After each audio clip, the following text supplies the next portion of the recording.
So welcome back. Last session, you guys stepped beyond the known world into the deep dark. With only the flicker of torchlight and the echo of your own breath, you descended into the unseen veins of the world. Through crumbling catacombs, fungal caverns, and forgotten ruins that remember the footsteps of the damned. You crossed 6 miles beneath Mount Crystalspire, guided by fragments of ancient maps and the haunting memory of voices long dead. Strange glyphs pulsed in the stone. Echoes spoke your names, and somewhere deeper still, something stirs as your passage was marked. Now your path continues towards Blackwater Crossing, where a vast underground lake awaits silently in the dark. Across its still waters lie Daggerfall Hollow, a name spoken in fear and caution, even by those who dwell below. The deeper you go, the louder the whisper becomes, and the hungering maw is listening. So, at the end of last session,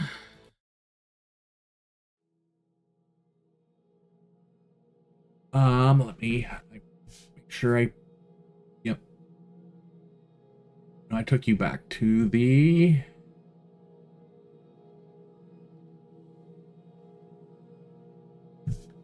So, at the end of last session, after a small battle, the party ended up taking a rest for the evening to fully recover. And that takes us back to... you are currently in Hex 6. I do need to do a blind roll because I need to do a... figure out what our magic number is.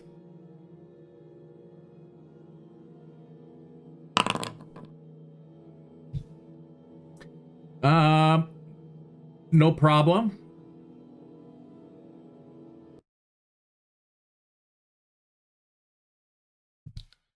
Let me zoom out and I will put you guys where you are approximately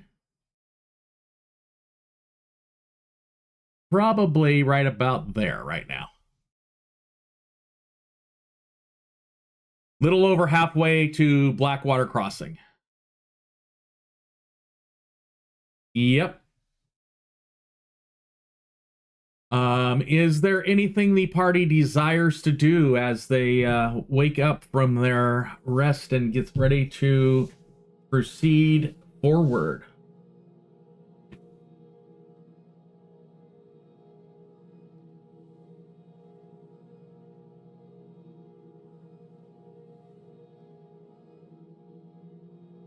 Okay.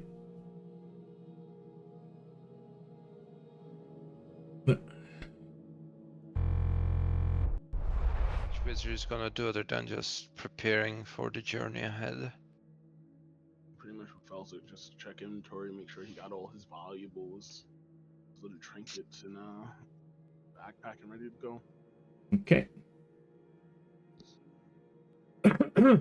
So the next hex that you guys get ready to proceed through,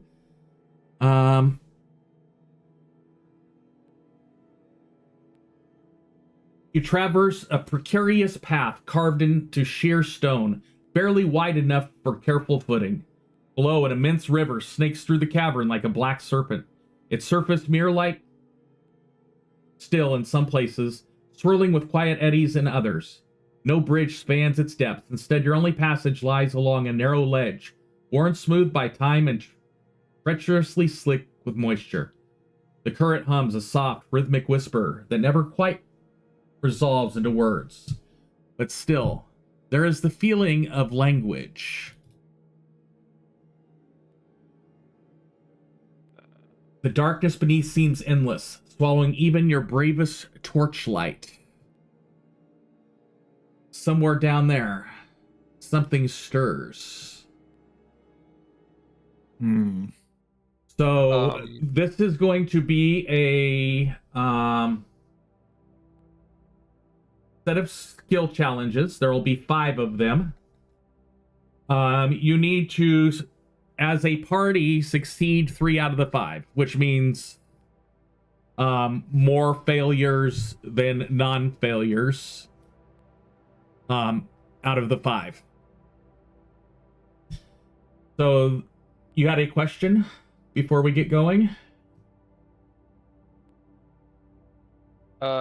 Yeah, I was thinking of something, although it might not be the wisest. I was just thinking of, and this is not something I'm doing while asking others in character. I was thinking of casting light on like a pebble or like a rock, because I can cast it on objects, and then drop it in the water to see, like, as it sinks, what it might reveal. But I'm not sure if you wanna stir whatever is underneath water. I had an idea as well, which is that I have stone cunning to use, which gives me tremor sense within 60 feet, and I'm not sure if I can cast it twice a day. I was going to ask if that's something that would give us information in the water as well, but because I know the water would probably not work. Not unless it was something that was moving along the bottom of the water and it was still within your range.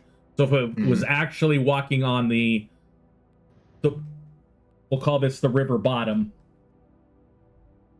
and still within your range of your tremor sense, then yes, you would be able to. But if it's just something swimming in the water, probably not. Okay. Because if that was the case, the river current would just set off your tremor sense continuously. Okay. Okay.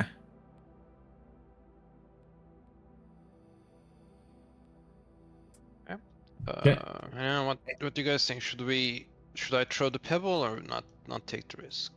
I think you should throw the pebble and see how deep this goes, so we get a sense.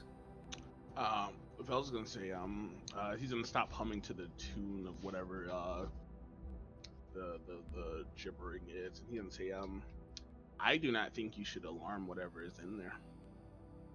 Something tells me that it is far bigger than anything you could possibly imagine. Yeah, that makes sense. I mean, you never know what's gonna come out from the deep. I mean, maybe we should just tackle these checks and not worry about and just try to get through this, because I don't know how much time we want to spend here anyway, getting bogged down with stuff. Yeah, fair.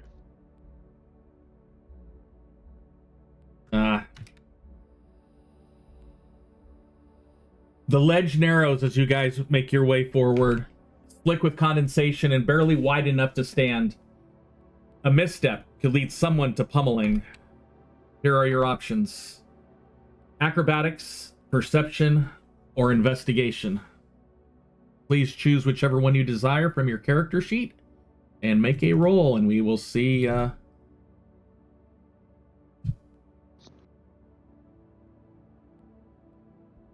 So acrobatics, perception, investigation. Oof. So with the inspirations, do we have to declare it beforehand, or can No, we you use use your you can use your inspiration after you make the roll. All right, I'm using my inspiration right now. Okay, go ahead. Could I use also one of my stone cunning uses to give me advantage on my perception check, going on this path, so that I can understand the terrain better when I use tremor sense? Sure. Okay.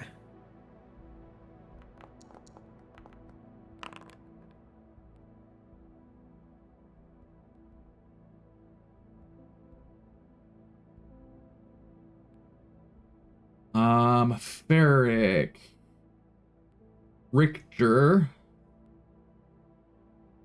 It looks like everybody ended up passing. With that Speaker Felzik making the inspiration roll. So you make it successfully across the first area of this 3-mile travel. And as you continue forward, you hear faint whispers drifting up from the water below. Words in no known tongue. They threaten to break your focus or lure you closer to the edge.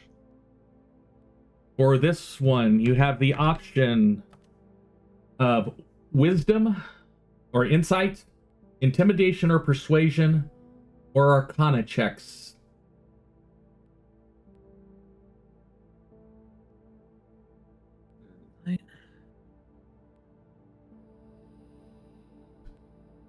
Okay.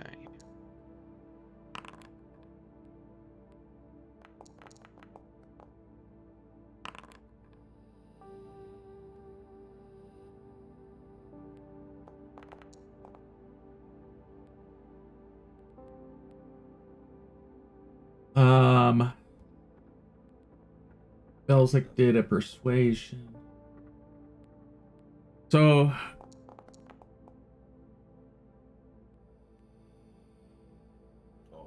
Richter. Oh, Richter is here. Never mind. I was rolling for you also there, Richter. Oh, Okay. I like mine better. Is that Okay. mine? Is that one? I'm taking the 20 that I see on there. Felzik, as you are hearing these whispers from below and you try to talk yourself out of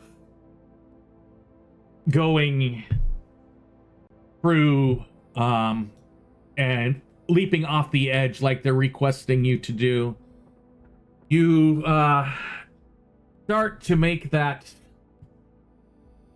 walk, but the party grabs you and pulls you back. That is 2 successes for the party out of 3. Actually, yeah, 2 successes so far out of 2. Like, you may make it. Did mine go through? Yeah, I saw the roll go through. Yep. Okay. The success. I'm just mentioning the failures. Oh, okay. Yeah. Because otherwise you're just making your nice normal traversal. As you make it past where these whispers are happening, the ledge gets a little bit narrow, and part of the ledge gives way beneath the party, creating a sudden rock slide that threatens to cascade into the abyss.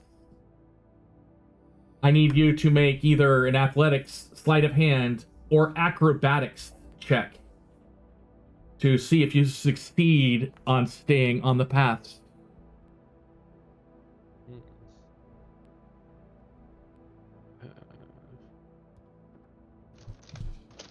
There's acrobatics. Yeah. I'm gonna use my. No, I'm not gonna use it. I'm gonna take the failure. So we are waiting on Ferric. Can I use my second use of Tremor Sense to give myself advantage on that by any chance? If you want to. I don't know if that helps or not, but I will. If Yeah, if, if that's- you could feel the earth trying to come out from underneath you. We'll see if it Okay, so second athletics check. Ugh. even though Ferric and Vezir, Ferric, even though you warn the party that, hey, the slope is about ready to give way from your tremor sense, you're not quite able to get out of the way as the first rocks move, kind of sliding you down. Vezir tries to jump, but misses a little bit, causing you guys to slide down. That is a tie, which does not count as one of the 3 party successes. After you're able to help Richter and Felzik are able to help Ferric and Vezir around this crumbled area. A dreadful sensation starts to wash over the party. Something beneath the water is watching. You feel its gaze pierce your mind. Copy and paste.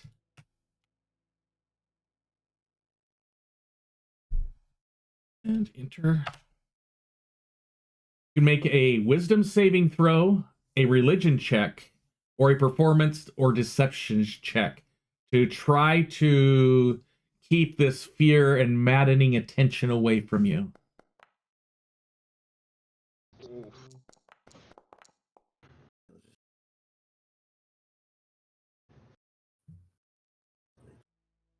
Religion.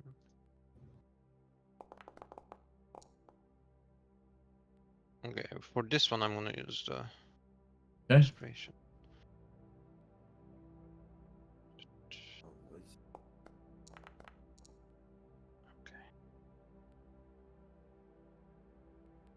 And Richter. I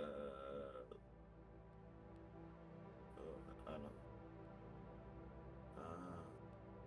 Was I just gonna before or something? Let's do this.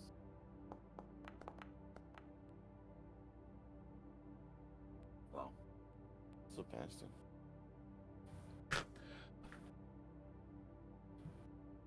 Again, Felzik, the voices, they start to overwhelm you. Your heritage comes from down here. It's like they're calling you back home. Again, the party has to grab you to keep you from jumping off the ledge. Which just brings us to our final challenge. You see a broken rope bridge offering a risky shortcut, but crossing requires speed and trust. Behind you, the whispers intensify.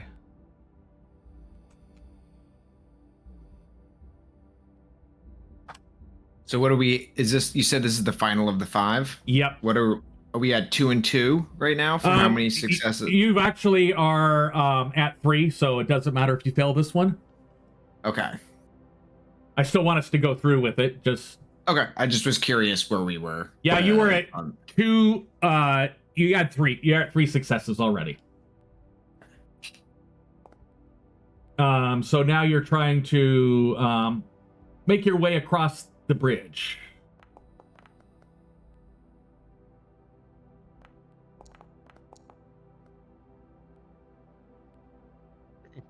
Good thing we were true.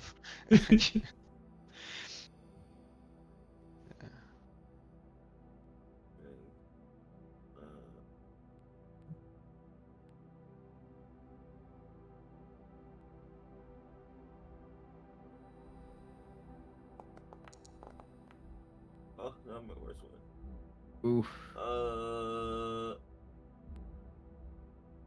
You said this one doesn't matter? No. I might use. You guys already have 3 successes.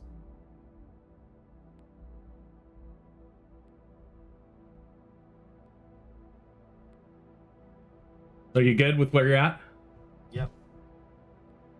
As the underground river dives below the surface of the canyon path that your path starts to go away from where the river dives underground. As you guys successfully make it out of the deep water chasm, Felzik, you look behind you, and this is what was whispering at you to try to get you to fall into the water. Ooh. What's the size of it? It's a medium creature, but you can see its head just floating above the surface as you make your way out of Deepwater Canyon. Which brings you to dang it, I closed it.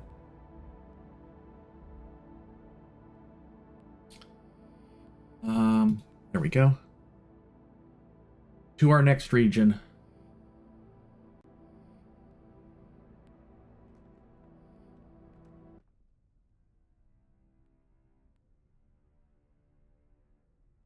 You step into a cavern where the air seems to shimmer. Walls of stone glitter with long veins of quartz, mica, and crystalline loads that reflect your torchlight into fractal mosaics. You hear dwarven voices echoing from deeper within, cautious but not hostile. A small prospecting team has made camp here. Lanterns hung from pickaxes, bedrolls tucked beside ore carts. Miners eye you with wary curiosity before offering respectful nods. One of them gestures to a hand-drawn map etched into stone. Trade is welcome so long as peace holds. Their pickaxes gleam, but they remain at their sides. For now.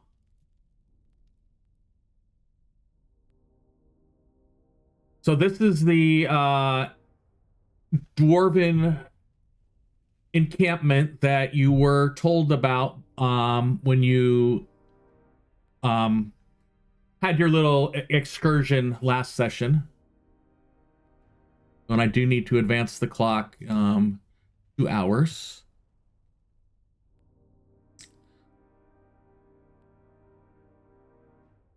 Oh, actually, oops, I went way too many hours. I do need, we're going to start at the top of the order. Ferric, why don't you go ahead and make it just a D20 roll? I want to see if you got the magic number for the last zone. I forgot to take that into account. And no, you did not match. So, what you see in front of you, I want to make sure I have them all here.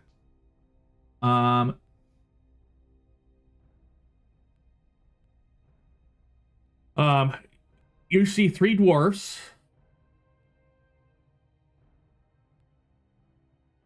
And a kobold. You hear something, you just hear a fifth somewhere. You just don't know quite where. And then as you guys are making it into camp, he kind of pops up behind you. Hey, travelers, we got travelers. We got 3 dwarves and 2 kobolds in camp here. Ferric looks at the dwarves and in dwarvish says to them, good day, brothers. How are we doing?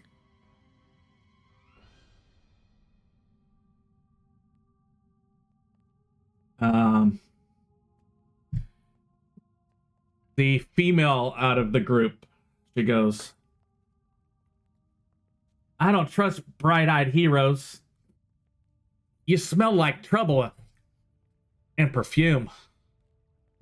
Oh, you've noticed.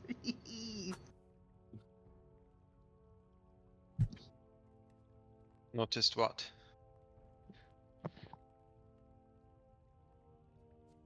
I'm assuming some sort of perfume that Felzik is wearing.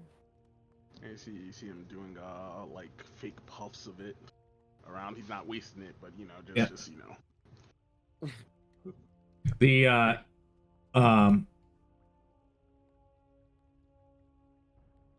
more grim out of the 3 says, surface folk, eh? Looking at you, Ferric. We've come down this way in search of leaders that we may reestablish contact with from the surface. I assume you are down here mining gemstones and know the way back towards Daggerfall Hollow. You want a map? We have them, but wisdom ain't free, and neither are my scouts.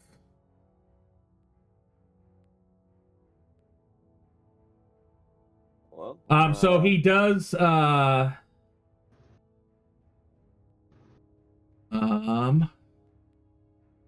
put it in my notes. Let me pull them back up. He does show you, a,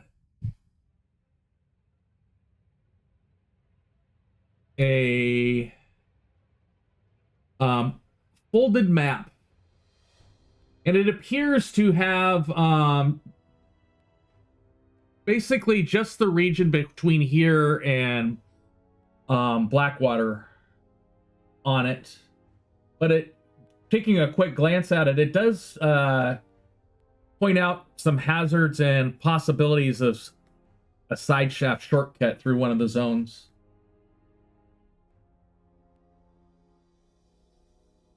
Interesting. I informed the group of it, assuming he's just showing it to me. Well, it's laying on the stone that's in front of them. Oh, okay, never mind. Basically, you can see it laying there. he just said this wasn't free. Oh, not free. Gold, or a favor. Well, what? How much gold are you asking for?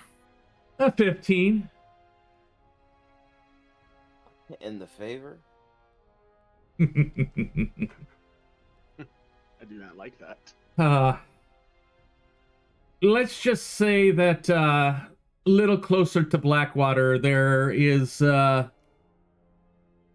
some spores that we need to, and then this one.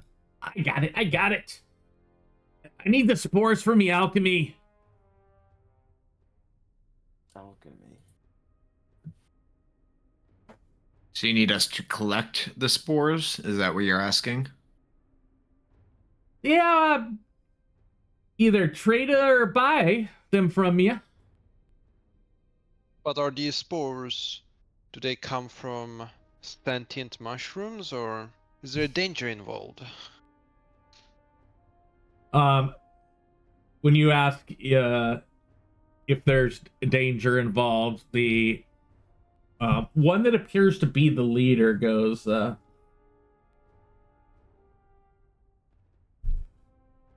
walls remember blood, and they quake at strangers. There's danger everywhere here. The walls remember blood? Well, 15 gold is not that much. So when he said the word blood, Ferric, he looked at you. Can I make an insight check on that, for starters? Sure.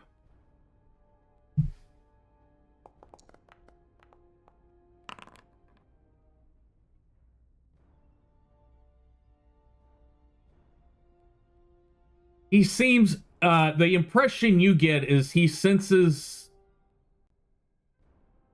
your stone sense. That the walls of stone remember those that can feel them, as in the walls being able to feel them. He recognizes you as a fellow dwarf, basically. The insight that you get out of that. This sounds very ominous to Ferric, and he looks at the crew. I believe Vezir's right. We should just pay the 15 gold, possibly, and be on our way. I do not like the sense that I'm getting about the spore area.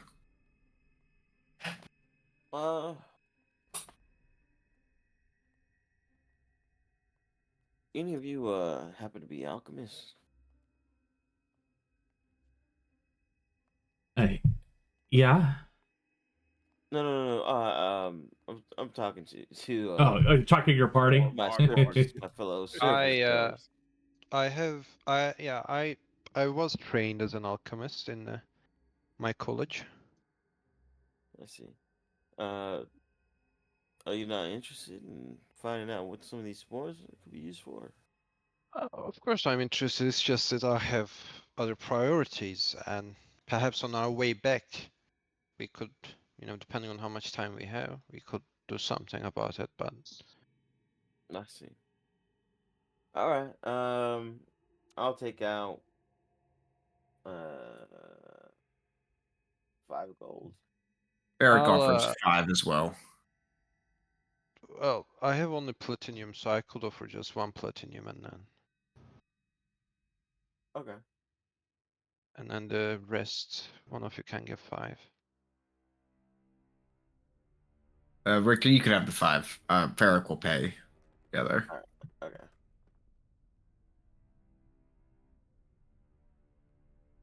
So we hand over the money to him, and I mean, he gave us the information already, so we can just use this shortcut. Does that get us around whatever checks we have to make in this area? It would actually make for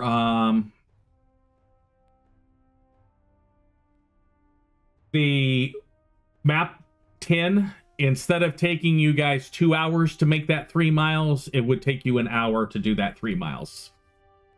Ah, nice. Okay.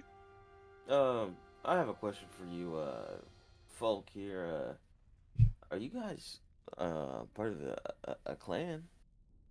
I hear dwarves happen to have groups, not right? Family groups. Stoneforge at your service.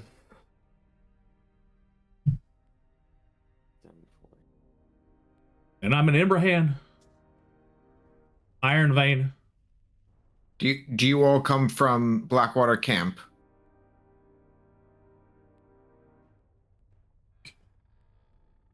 We've been through Blackwater Camp. Our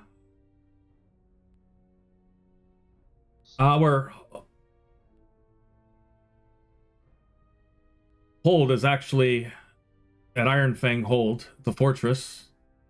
We're here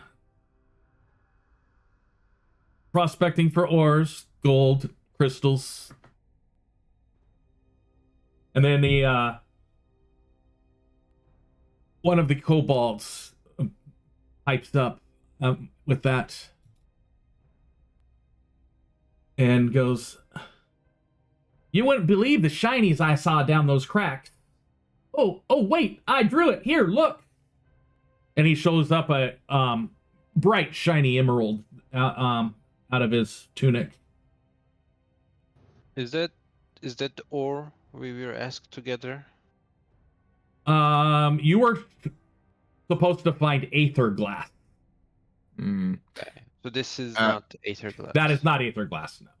Can I look at this group of dwarves and kobolds? Have any of you know of possibly any leads on the location of aether glass, or found any in your travels?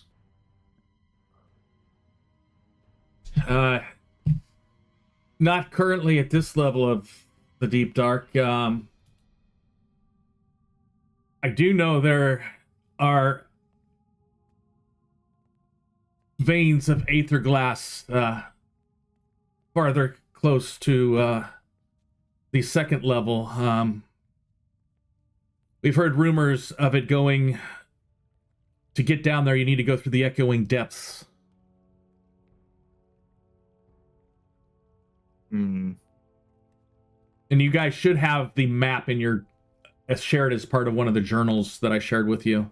Oh, okay. I was just about to ask. Yeah, let's say I need to see this map. Let's see, player known lore.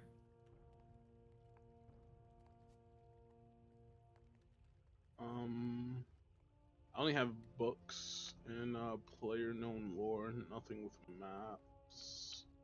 Well, we're gonna do this the easy way then. Let me pull up your character. Oh, I have your characters on the screen. Items. Beric. Richter. Belzik. And Bezer. You now have in your inventory the actual deep dark map. Oh. Okay, let's see. Oh, there it is. It's back. Oh, that's real nice. Yeah. Can anything? Okay, so he's saying that out by the echoing depths is where. Yes, there. You have to go from the echoing depth to the second level of the deep dark. Speaker Oh, Felzik. so this. Speaker Wait, Felzik. so this. Sorry, this entire map is just the first level. Just to clarify. This is just the first level, only between Wingu and Mangagoi. There is other parts of the whole first level.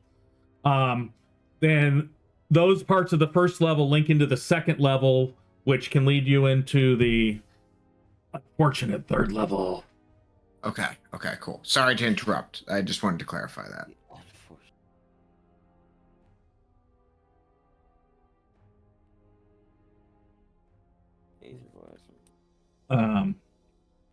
So are you purchasing the map? Yeah, we already paid for the money. Okay. I will be who's going to get the map? Do we have a cartographer proficiency in anyone? I have calligraphy, but I don't have any cartography. Because this is one for like maps and stuff, if I remember. Maybe Felzik should hold on to it since he comes from the Underdark. Or this is Yeah, Felzik had no problem holding on to it. He doesn't have any special map proficiencies, but okay. I got a quick question on the map. Is there a importance in the coloring of blue and red, like, or is it just a visual thing? Does it mean anything? The blue are very small, where it says campsite or resource site. Those are, just a handful of people type of, they're smaller. We're talking like 50 at most, where red are actual towns, villages, a lot more people, actual likelihood of finding, the stuff you would find at a topside town there. Yeah. Think of the blues as if you're in topside, where you've got 8 to 10 farmers that are farming in a general location. So you maybe have 40 to 50 people total in that little area. A little farm village type of thing versus, a town of hundreds to thousands of people. Sounds good. Okay, I believe it's not an actual map that I put in there, but it does say map, Ferric. I believe I dropped it on your thing. It says folded Felzik. vein map. Felzik's going to get it. So I'm going to take it off of there. I'm going to delete it from you, and I'm going to put it on Felzik. Basically, it tells you... it's showing you some side paths off of the map, as well as, like I told you, that now that you have the map, it's going to take you 1 hour less to get through the Whispering Grotto. Cool. So is the Whispering Grotto going to be more skill checks? Is that what this path is as well? Not necessarily, unless you guys roll the magic number. There won't be. I don't currently have a skill check in the Whispering Grotto. Okay. That was just like some of the things you guys went through last week were just description and then roll for your 3-hour check. Oh yes, yes. Okay, I'm sorry. Yeah, your 2-hour check. I meant. Okay. Let's just take the quicker route to our destination. Yeah. I think that's a good idea. Let's get there as fast as possible and get through this section. Anything else you desire while you have these dwarves and kobolds? What undivided attention? Do they sell anything else of interest? The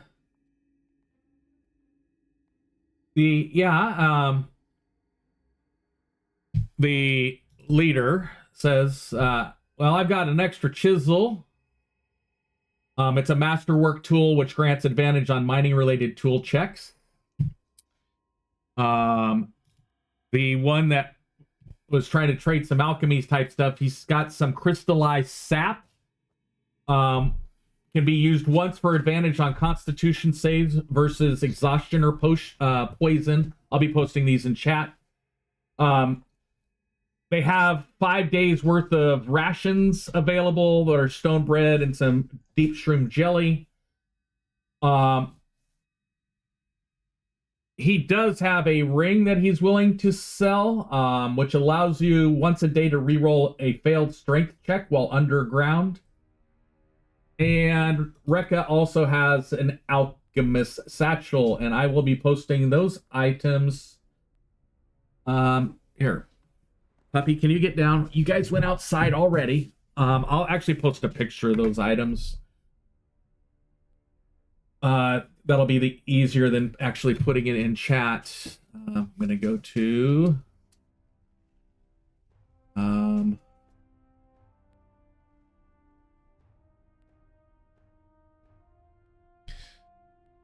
and add page. Control V. Click save. Good. Click this. Click show.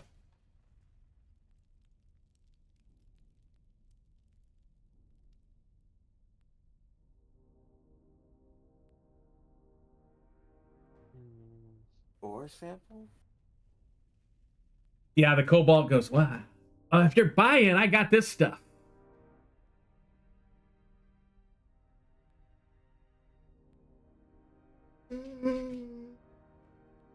Ferric would like to buy the gem-tipped chisel. Okay.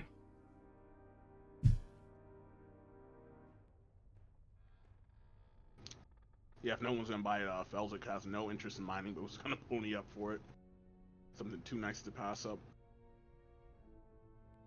Okay, so we're gonna which one was it that Felzik's thinking about? Oh, Ferric wants the Well, chisel, Ferric Yeah, sorry. okay. No.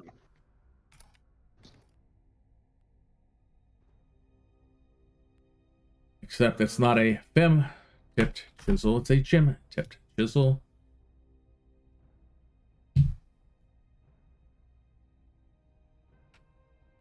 And Control V, Shift Control V, save.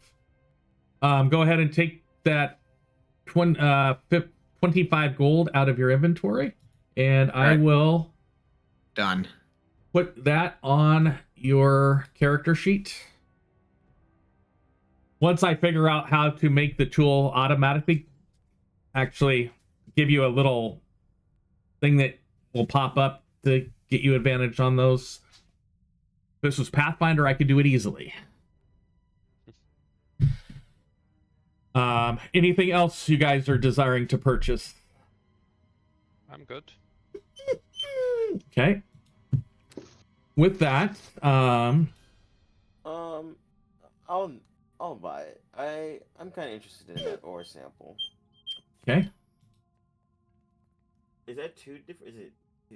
Is It- it a chunk of glowing? It's a chunk of that's you can't tell whether it's quartz or some sort of other reactive crystal. Okay. 20 gold. And I'm gonna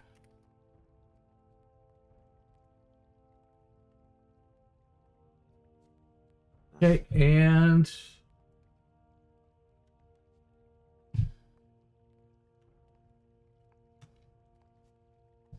save. And who was that did that? Richter. Okay, I got it. I've got most of the voices I think figured out now. So that gets you, I put that in your inventory. Okay. And almost gets us ready to our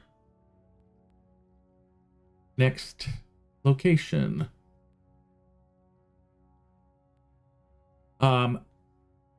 The purplish kobold, as you guys depart, he follows you a little ways away, follows you a little bit away from the camp.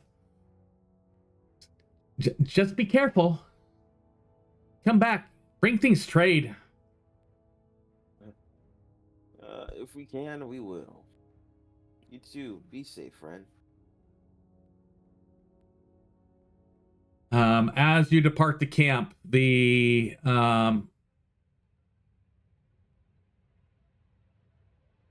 cavern seems to widen out for a while, and after about 25 minutes, about halfway through the area, you see what appears to be an old outpost. It seems been in ruins for ages. You see shattered stone blocks littering the tunnels ahead, half swallowed by the earth. Ancient battlements stretch crumbling towers carved directly into the rock face. Once this was a fortified line, a bulwark against something, but now lies in ruin. Has a garrison long gone. The insignias on fallen banners are faded beyond recognition. Their cloth damp with age and mold. You see extremely rusted weapons lying untouched, embedded in cracks, or grasped in skeletal hands beneath the rubble. The silence here is not passive. It feels expectant, as though the outpost remembers what came for it, and wonders if you'll fare any better.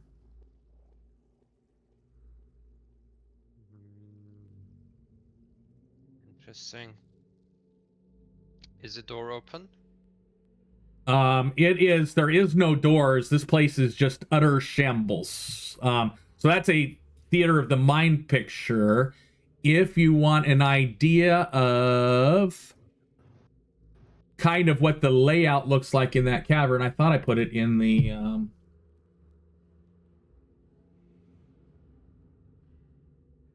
toggle navigation.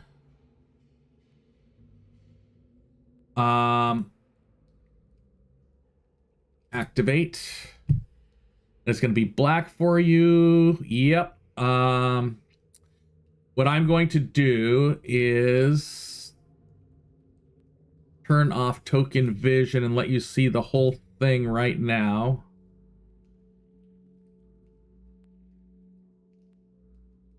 Let's see.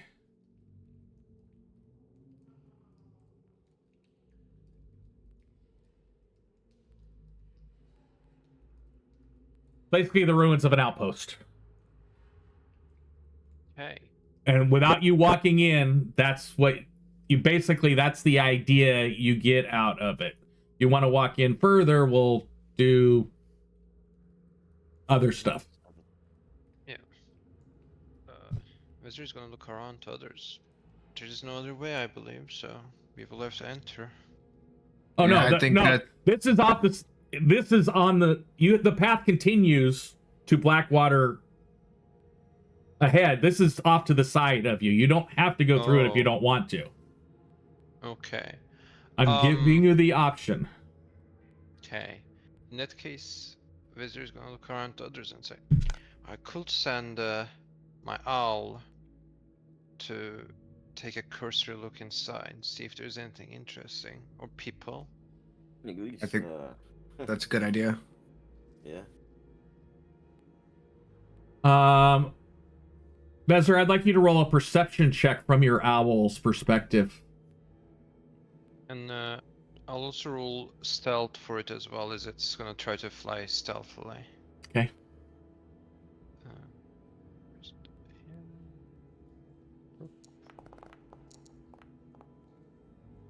And then a perception check.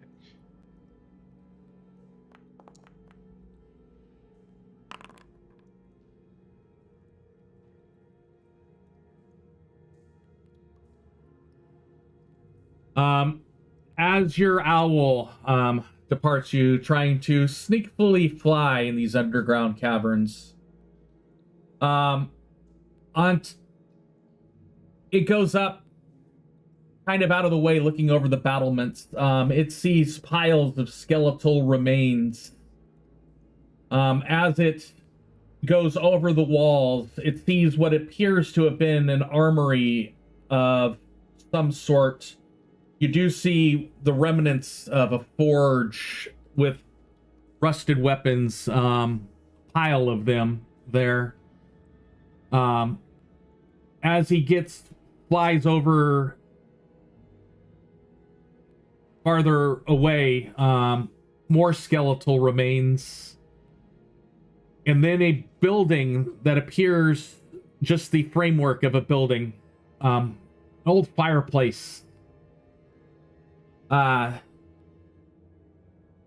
Sees something moving there. Can't tell quite what it is.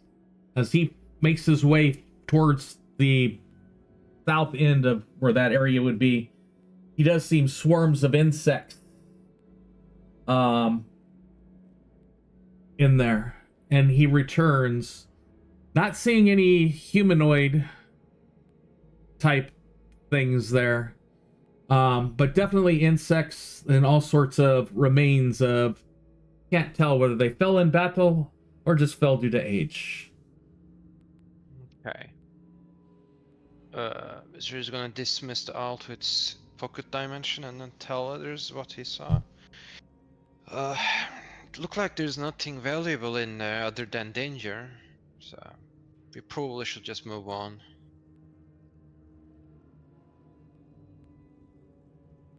That works for me. Hmm. What are you gonna say, Richter? What did you see? I saw, these old rooms and armory, but didn't seem to have anything, The interesting armory in the was armory. empty. Yeah, and then also I saw insects, and there might be even more of them that I haven't seen. Do you know what type of insect? What type of do I know? Yeah. Yeah. Can I make a check? I Felix will. felt like creating it with a silent image. I mean, I can create how they look like with a minor illusion Um, for the others. this is what they look like to your bird, Okay. to your owl. Yeah, we faced these guys before. All right. Yeah, so those are definitely those little mosquito-like creatures we fought earlier. Oh, okay. Yeah, there's more of them. So if we go in, there might be something left that's valuable, but more than likely we'll just get ourselves in trouble.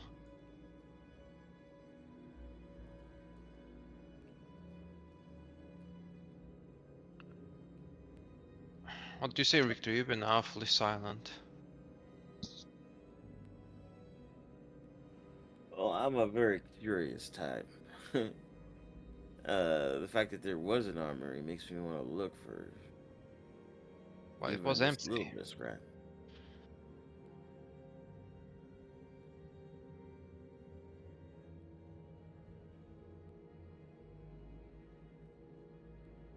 It was absolutely empty. You can assure that? Just to be safe, GM, was there like anything left? Anything at all? Or was it There was junk throughout the air. There was junk all over the place. Your owl flying, trying to be stealthy, can't pick through. So there's stuff there, piles that look like stuff rusted. Okay. So there could be something in there. Yeah, so there are. Right. I mean, there's junk there. What? Anyone else? Felix is going to say we do have the time to explore it if that is something that we are choosing to do. I do not mind going into it. If there's an empty stash of weapons, that means that either they ran into a battle with these things or fled with it. Hmm. But if they died in battle, then there would be a lot to remains to go through to find something of value. Vezzer, roughly if how I'm- many did you see? Like, how many of those creatures did you see when you went in there? Was it like hundreds we're talking about, or? He saw little swarms in a couple locations. Yeah, little swarms in a couple locations. Which, remembering what those guys did to us, just like 4 of them, which was annoying enough in its own. And several swarms might be a problem.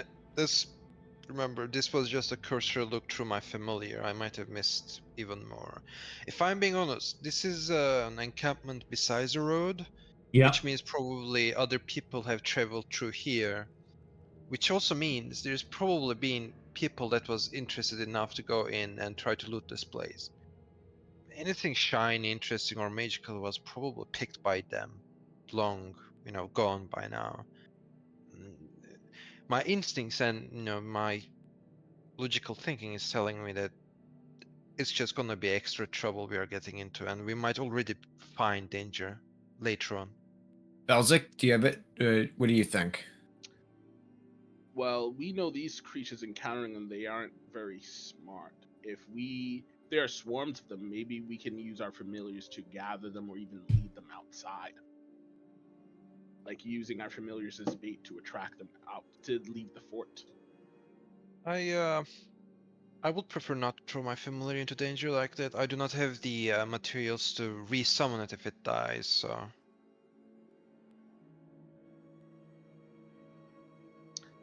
I can use mine then. I do not have a cost attached to mine. Right. I don't know. Well, does it guys seem wanna like do we're? it? It seems like we're split down the middle on what we should do. Maybe we should just flip a coin. about it, since it seems like it's 2-2 versus staying versus going. That Oh, works for me. I do not have a stake whether to stay or to go in this. Oh, I am just saying that it is possible. It is not conflicting with our time schedule.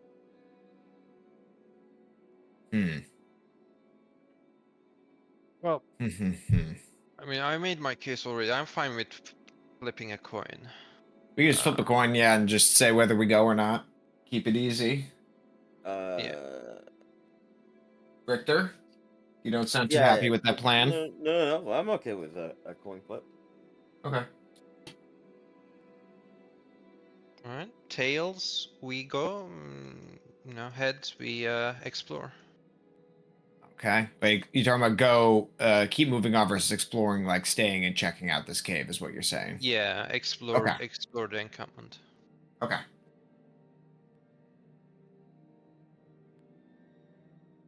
Who's doing it? Yeah, who's gonna roll that D2? I don't think there's a heads and tails in. You just do a 1d2. Yeah, odds and evens. What was it again? Yeah, so one we explore and then 2 we go. Oh, you already flipped. Okay. Yours landed earlier in the chat, so. So Yeah, looks we're like you're gonna going go. But before we go, I would like Richter to roll a d20. Okay. What is the magic number, by the way, we're looking for? You'll find it if you hit it, and he did not hit it. It's not a 15 or a 12. Yeah, that's right. Actually, I'll tell you, the magic number today is the number 8. All right. At least the first magic number today. Well, so we're gonna go to hours and advance the 2 hours to make it through. Oops, I did it again. I hit +5, +5, +1, +1, which brings us to our next section.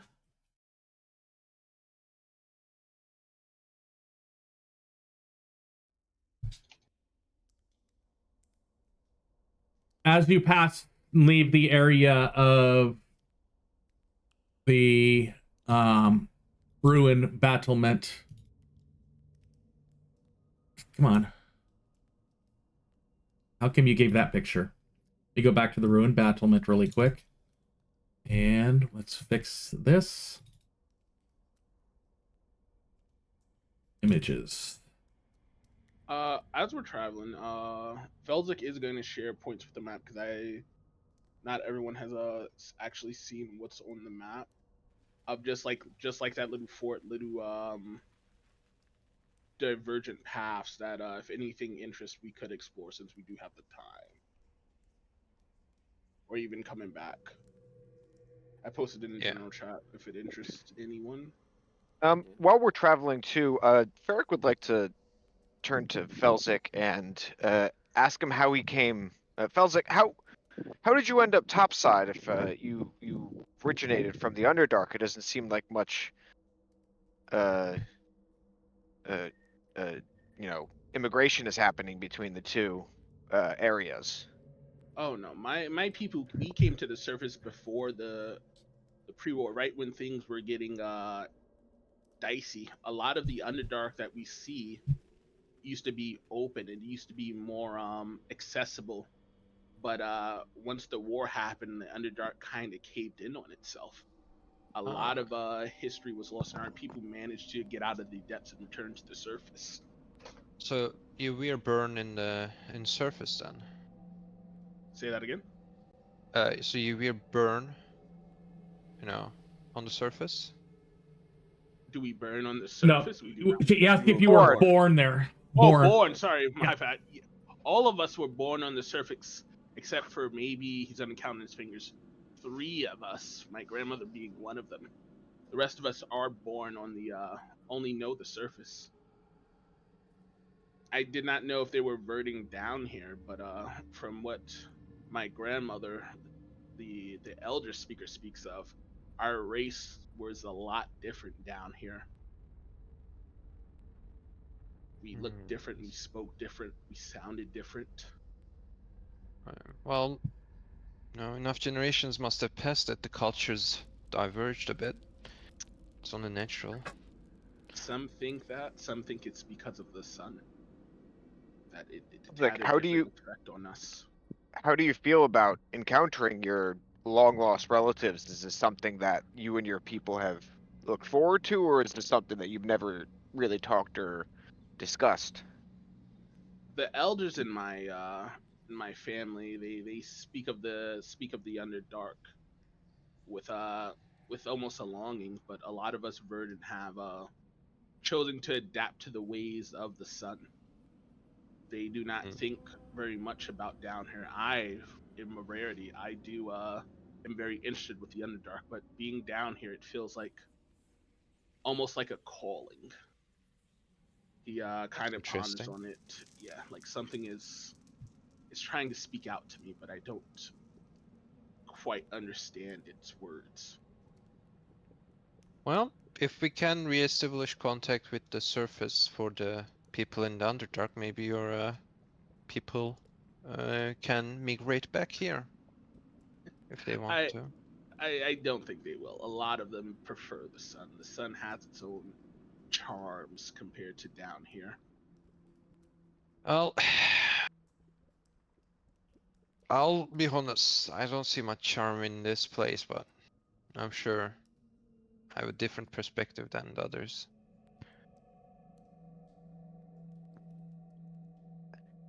I would also, while we're walking, I'd like to turn to Richter and ask, Richter, how are you feeling with your curse? Do you feel like it is worsened in your, since we have started our travel and descent over the time? I I don't feel too much different than I normally do. I Okay. mean, I just wanted to check to make sure, because obviously we still don't know a lot of what happens with that. So, or at least I don't. DM, do I feel different? No. You haven't had any whispers recently either. It's actually Right. uh Well, if you start shifting and turning, growing horns and stuff, just let us know. I mean, I'll let you know. I'm pretty sure you'll be able to see it, but I'll also tell you. well, maybe he's not going to grow horns on his head. Maybe they'll be, like under his armor or something. Oh, that sounds horrible. That does actually sound terrible. That's all. That's all fair. I can. I just wanted to ask those two questions while we were Okay. doing our travels. Actually, that makes. I do have a question then. Ferric, I'll ask you the same question since I asked those dwarves. You come from a big clan as well? My father is from Clan Anvilbreaker. Very small dwarven clan of smiths and artisans. I myself did not have the skill to continue on with the family trade, but there are a few of us out near Jambito. Jambito. Interesting.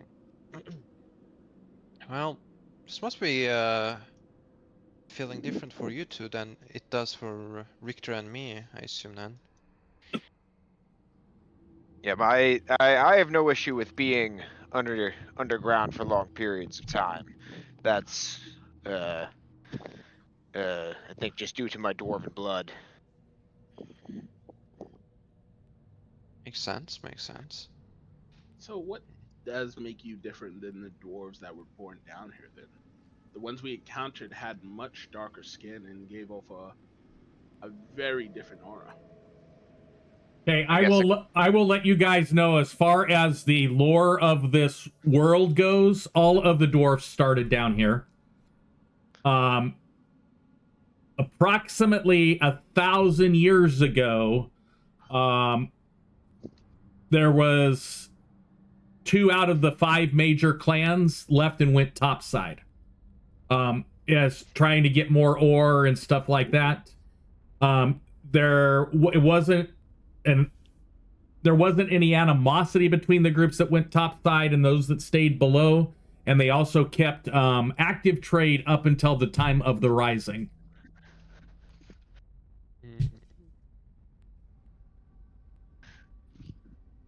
The skin color is probably lack of exposure to sunlight. The pigmentation didn't have the opportunity to change because the lack of exposure to sunlight. That's probably the difference there. Then Felzic's gonna rephrase that and instead say, then the dwarves are kind of like the verdant. Then the sun definitely had an effect on us, and it seems to, your people as well.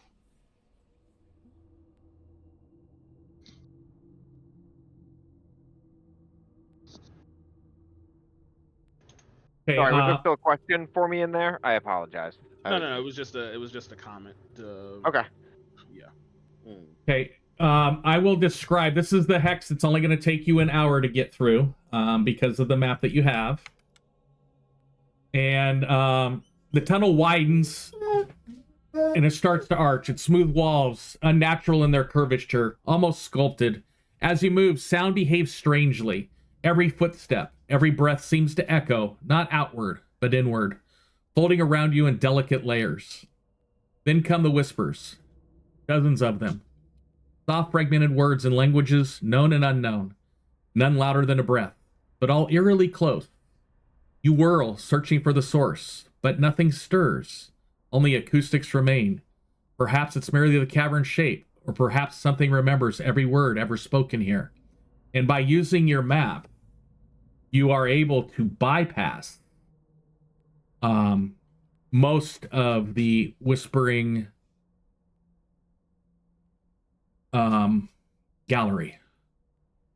But I would like Felzik to please roll a d20 to see if you encounter anything, even with your shortcut. And the answer is no. And that brings us to your next region.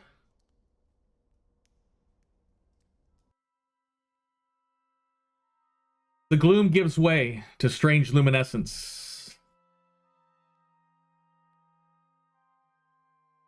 Soft, glowing moss carpets the walls, ceiling, and floor, casting a gentle greenish light around the cavern. Every step sinks slightly in the velvet growth, muffling sound and slowing movement. The air smells of wet stone and new growth, oddly fresh despite the depth. Shadows flicker on the edges of your vision, but vanish when you turn to see. No wildlife reveals itself, yet you cannot shake the feeling of being watched by something vast and slow, something that calls this place home. I would like each of the party members to describe what they're doing as you progress through the moss-like caverns.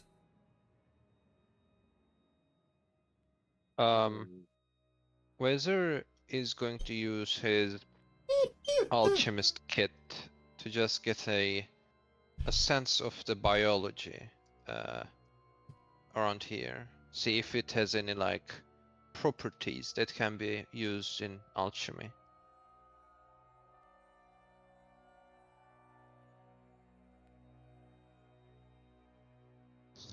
Okay, next. Sorry.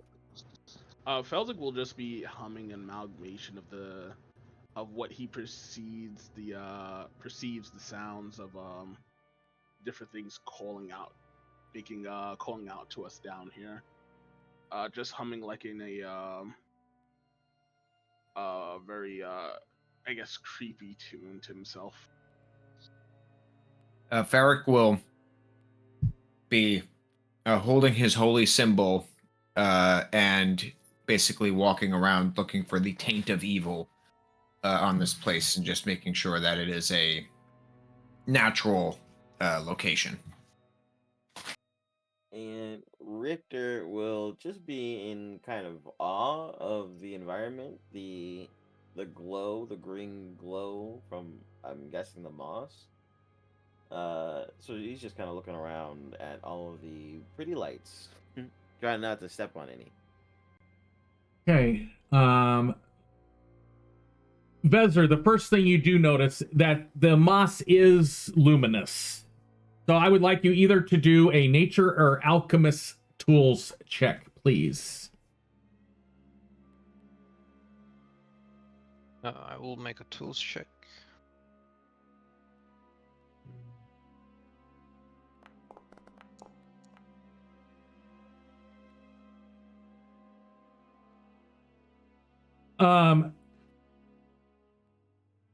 You try to scrape some of the moss off of the walls and the floor that's around, but as you scrape it off, you're not quite able to get enough of the harvestable to be able to do anything with it. And I'm going to change the clock a little bit. Put a minutes. 15, 20. A little bit farther on, Vezir, you see some mushroom caps that have spores on them. I would like you to either roll a nature or alchemist check to attempt to harvest the spores, if you desire.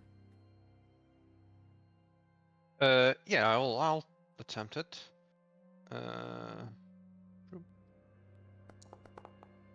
See if it's gonna be better. Okay, I would like you to, as you go to harvest the spores, some of them puff a little bit as you're harvesting. I would like you to roll that saving throw really quick, not too hard.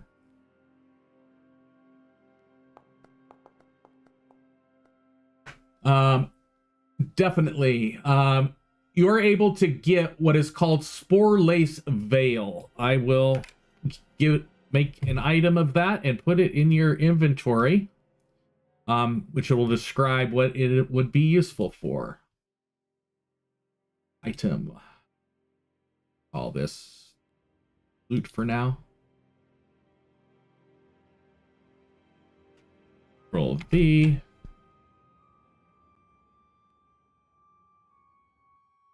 It could be used to create lethargy oil or dream spike powder when it's distilled. Control V and save. And give this to Vezir.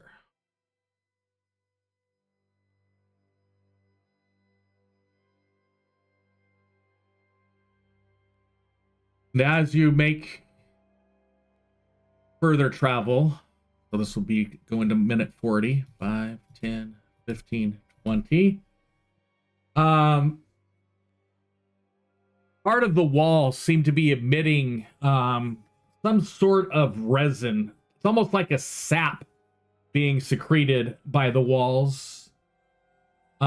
This is easily obtainable. Probably take you about 5 minutes to fill each vial of it. I would like you just to roll a general nature or survival check, Vezir. Okay. Does it make a difference? Yeah, it does. Okay. Just by smelling it and then touching your finger and then tasting it a little bit, you think that this would actually work as an antitoxin. Oh. Yeah, I was gonna kind of mutter to himself, but others can hear it as well. Should work as an antitoxin. It's gonna go on trying to harvest some of it. There's enough here to get approximately 5 doses worth. It would take about 5 minutes per dose to harvest. All right. I'll take 5 doses then. Well, 5 doses worth of harvest. Okay. 5, 10, 15, 20. And we will create the loot item. This is called Pale Moss Resin. It's a hardened sap. It acts as a low-grade antitoxin, granting advantage on 1 poison save if consumed. I'm going to copy that. When I put it in your inventory, go ahead and give yourself 5 of them. Pale Moss Resin. Let's see. 2 here. 5 of those, yeah. So. And as you guys proceed further, the sounds within the cavern seem to get quieter. It's like it wasn't noisy before, but something seems off. It's almost like there's a silence. It feels ominous around you. You start to hear skittering and then a roar. Don't know where it's coming from. You feel that something ahead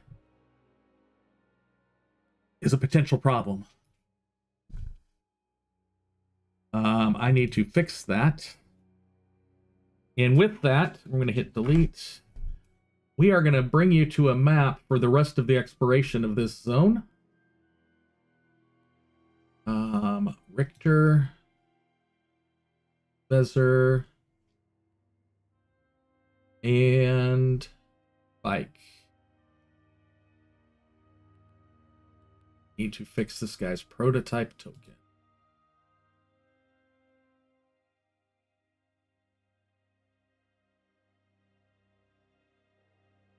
And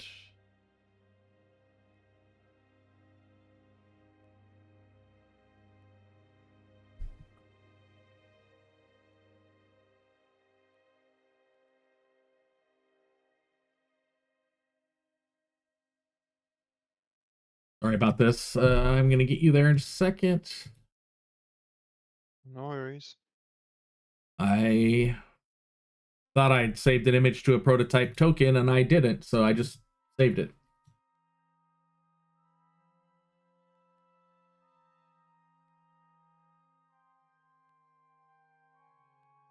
Okay, and turn us into darkness.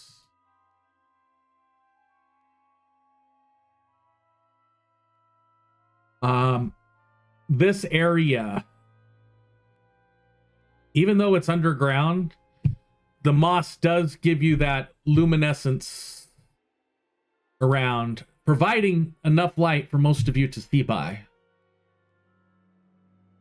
You are coming in from the east, heading towards the west.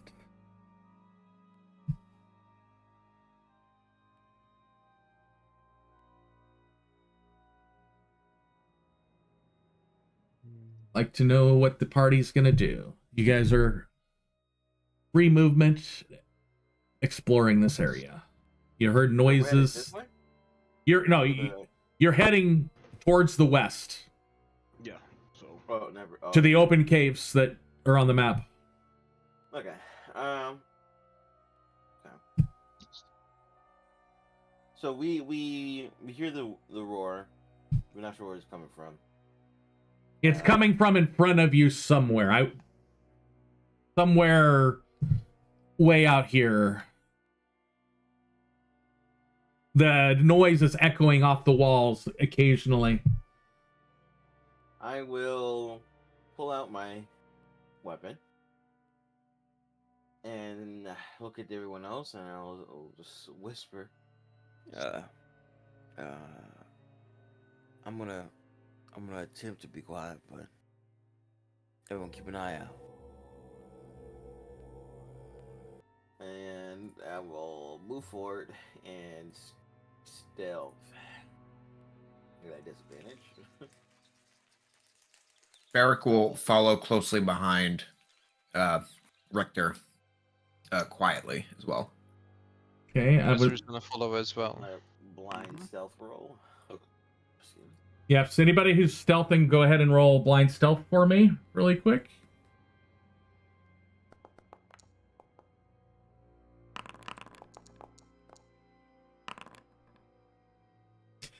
I am going to be posting something in Discord for you. I'm gonna hug this left wall here. I'd like everybody to look in general in Discord.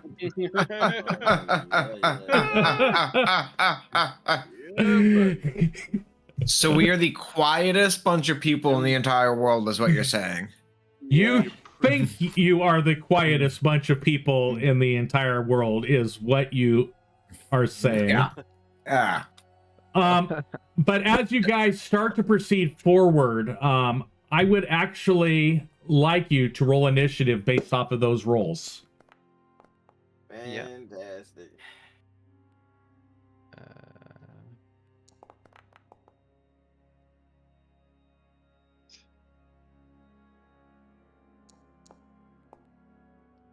Initiative.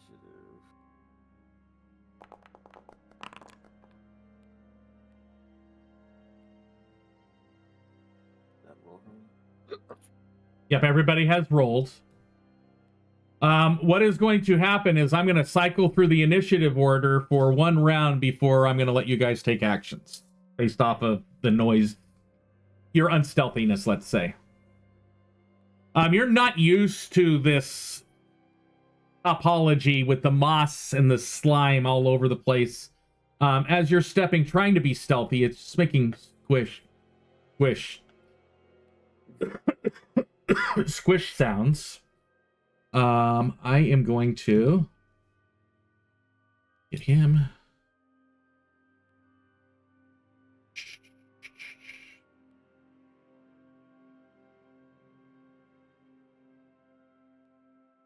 Nope, I don't want to do it that way because you guys, I thought I turned off that.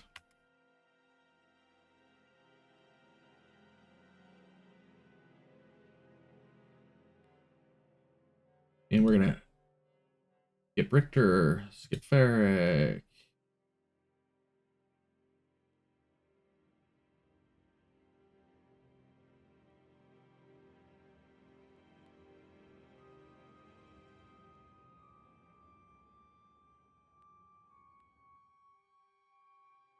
Okay, and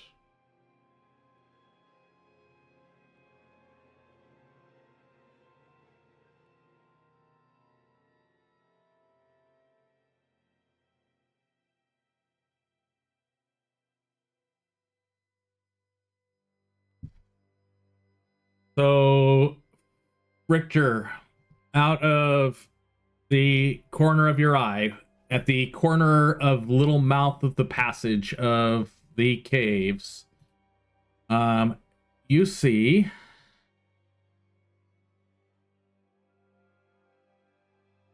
what appears to be it's kind of hard to say. Looks like small twitching clumps of animated moss that are swarming around on the ground, kind of making their way towards you and the party. Okay. How did they find us? Are they making any noise? It's making that they're making just slight little noise, but not enough to that you could actually. It's not. They're not roaring or anything. Nothing animate out of them. Just where they brush some of the moss or the mushrooms along the walls of the cave. Okay. It's not your turn yet. Okay. But shortly after you see that little thing, what you imagine is the source of the roaring that was up ahead. What appears to be a mutated moss-covered predator that blends in with the glowing moss looks like a twisted cross between some sort of plant life and a panther. And as it continues forward, that will end its turn. And I'll make it visible in there. And that actually brings us to Richter, your spot in the order in round 2. The panther is looking in our direction, right? Oh yeah, it lurching towards you guys. Okay. I will step into this location here, and I want to say, I don't see any like tentacles on this thing, right? No, you see what appears to be it looks almost like branches or moss, lichen covering it. They're not tentacles. Okay. I'll hold an action to attack it when it gets close. Okay. And that'll be my turn. Brings us up to Ferric. You see Richter pause, ready in action. Ferric moves up, and I'm going to stand right here behind Richter, and I say to my allies, "Stand fast, my friends.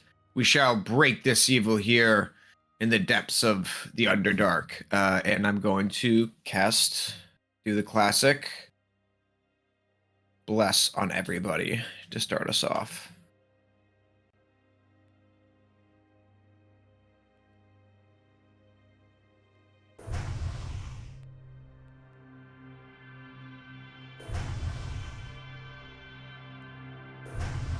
And I think that is my turn.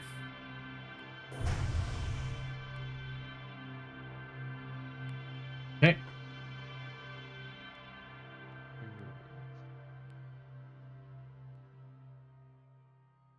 And that brings us up to one you haven't seen yet.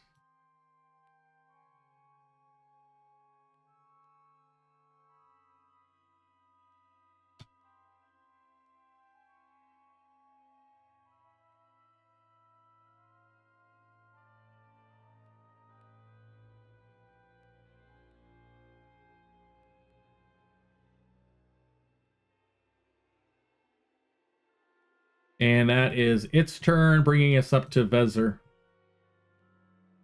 Okay, so quick question. This here is 5 foot, right? Gap. Yep. Okay, because there's a little bit of like other boxes, but I'm assuming those are. So so if I create a minor illusion on this square, I could like create a minor illusion of a natural connection wall that connects these two to each other, right? There is enough space for it. You can certainly try, yeah.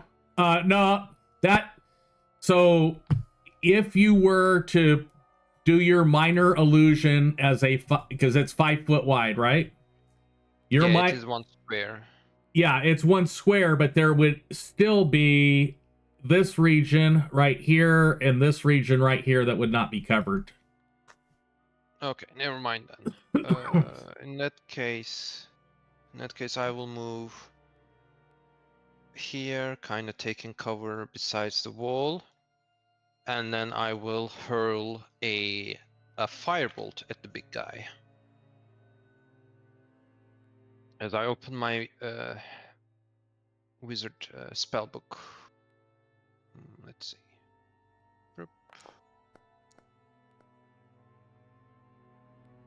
And then roll damage.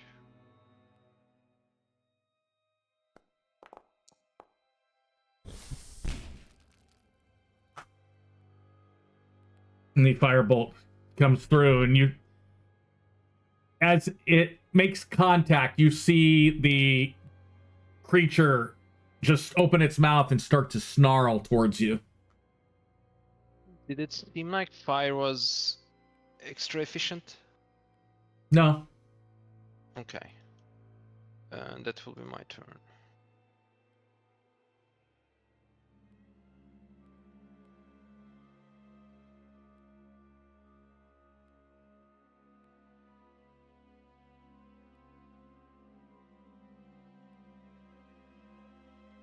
You see the little mossy spores just kind of get next to that creature. Speaker Felzik, you're up.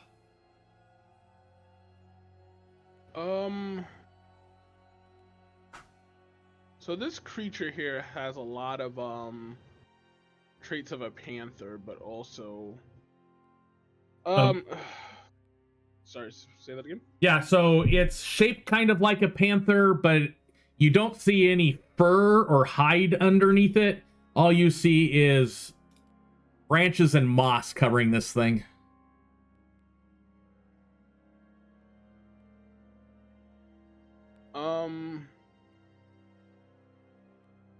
No, I'm just going to attack. I'm gonna cast text on it as a bonus action.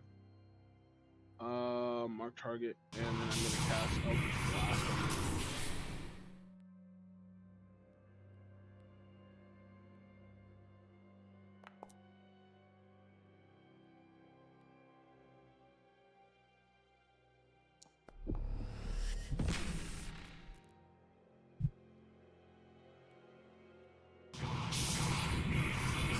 Alright, for a total of 18 damage on it. Yes. Wow, big money on that damage roll. Yeah. Yeah, it was. Big money on that damage roll. And that's the end of my turn. Okay, and that brings us up to the Stalker. For his movement action,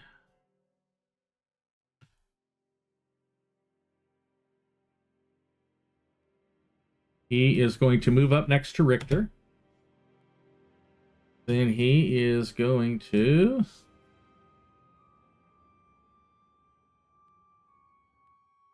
Richter, don't you get an attack because he comes close to you? Yep. Yep. I will. That was a good weapon. There you go. Yeah, roll. Is that supposed to be blind? Yeah, it's not supposed to be, but you hit it. So go ahead and roll damage. It's because I did that. It's not showing me the. So from your character sheet, you can roll damage.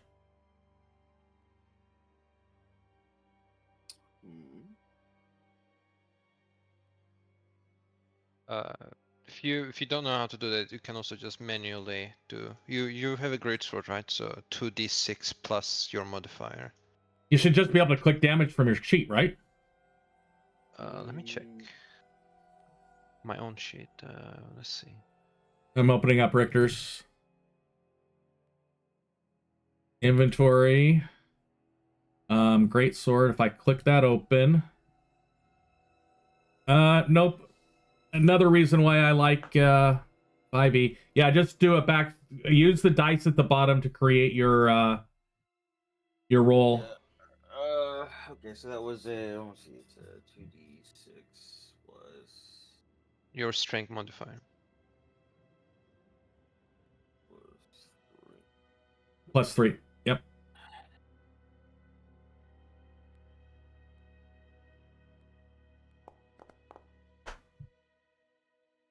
Nice, good damage.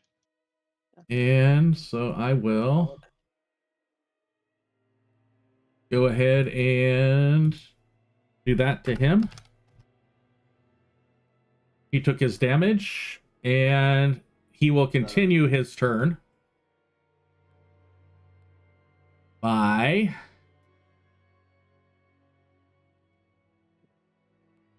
son of that. Making a spore burst. Misread that. Sounds like an AoE. Hopefully not. And it only is going to be able to get Richter and Ferric in there. Barely. Barely. Yep. So I'm going to untarget Shift T. Actually, I need to select. Let's go T. Oh, it's not. That's why, because you can't do it if you're not on the people mode. So for those two, I would like you to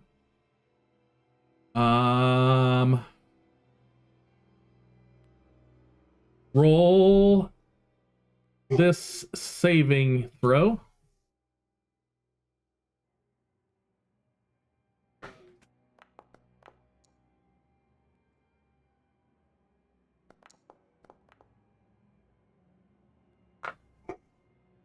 So, Richter, you are, let me,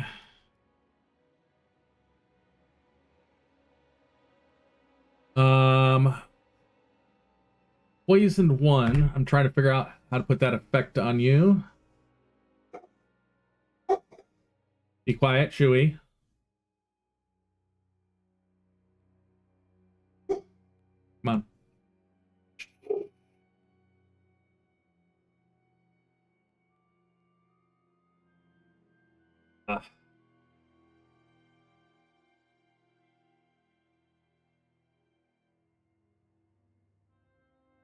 Go. Sorry. Ugh.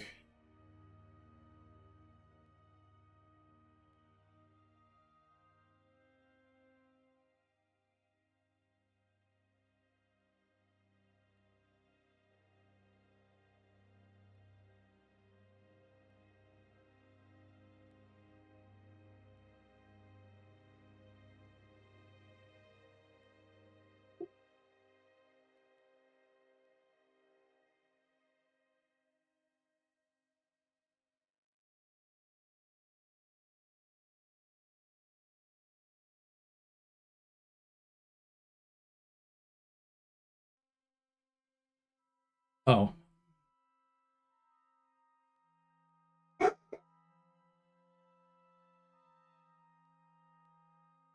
So you are now marked as poisoned.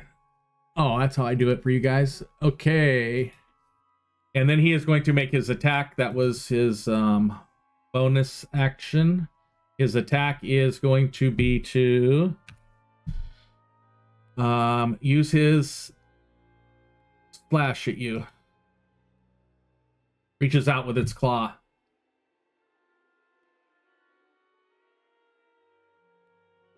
And it's not letting it attack there.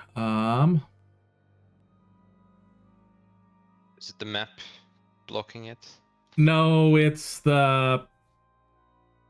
I tried to create it. I tried to tweak.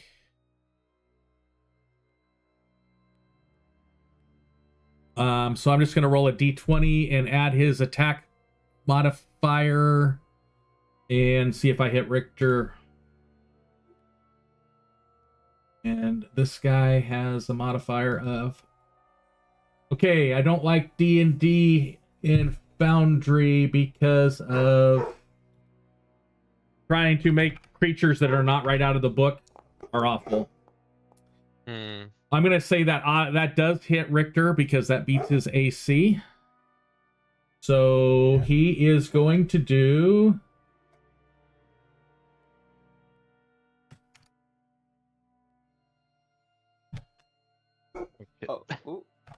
Oh no, he deleted Richter. Oh no, I'll put Richter back out there. Yep. What happens when you have a token selected when you try to hit delete?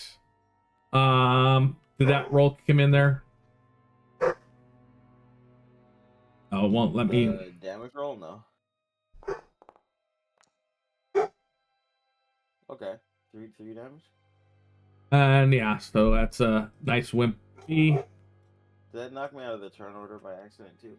I'm gonna move you back up to. I actually got to put you in there, and I'm gonna just go ahead and roll initiative, and then I'll drag you to where you belong.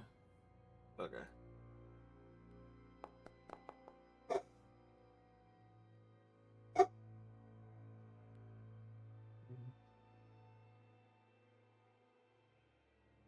Update. Because you were just before Ferric. And that ends the Blight Stalker's turn. Bringing us up to Richter. Okay. Poisoned. I believe that makes me. It's advantage on attack checks if I remember correctly. Okay. Hopefully Bless will help me out here. Also, I don't know which fighting techniques you have, but I heard that people easily forget that, so I'm just reminding it to you. Oh, yeah, I got you. Disadvantage. Yeah. Ooh. Alright, Yeah. so I Ooh, and I will won. use the Graze feature. So that's a +3 for you. So he takes 3 damage. Yeah. It's pretty Yep. neat. That's pretty neat actually. It's decent. That is my turn. Ferric. Ferric is going to just target the Bright Root Stalker and use Sacred Flame. Or actually, sorry, he's going to use Toll the Dead. Trying on for him. that D12. So, he needs to make a. Oh, wow. He needs to make DC 13 Wisdom saving throw or take 1 damage. Oh, He took the 1. Excellent. Awesome. That's how we defeat an ancient red dragon, guys. 1 point at a time. That was my turn. Okay. some ship damage here. You see a little second swarmling come up and physically attach itself to the Blight Root Stalker. And as its action, it is going to go to 0 hit points. Oh, fuck. And meld with And this one is going to go and gain his hit points. Nasty. Son of a bitch. Alright, we just need to burst it down, you know, like go at it. Desert. Fuck it up in one go. Okay. Wizard is going to... As Wizard sees this happen, he's going to grimace at what's happening, and then he will mutter some curse under his breath, and... I will...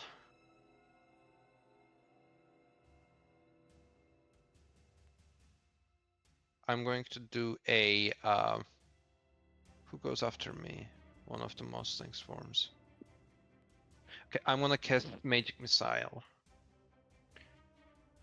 I'm gonna send 2 missiles at the Blightroot and 1 at the Mustang swarm. Well, actually, I'm gonna send 3 in Blightroot Stalker. All of it on the Stalker. I wanna make sure it dies. So, let's roll damage.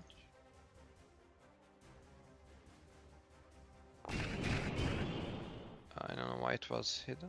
Okay, so it takes 12 damage because you rolled damage once with the new magic missile. I thought you were going to do 2 and 1. Oh no, I changed my mind. It's all on the Okay. blight root. I'm going to make I it want- take 8 more. Boom.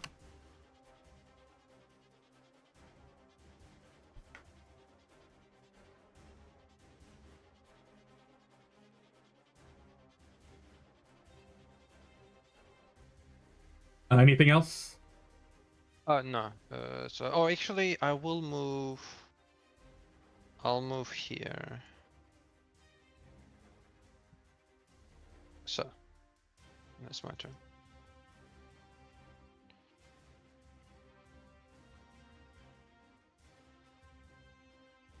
Just like the last one.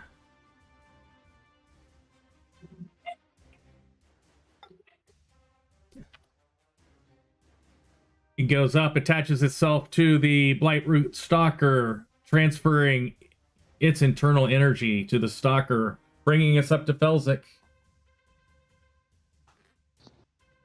Felzik will also take a few steps back. And is going to Eldritch Blast it again.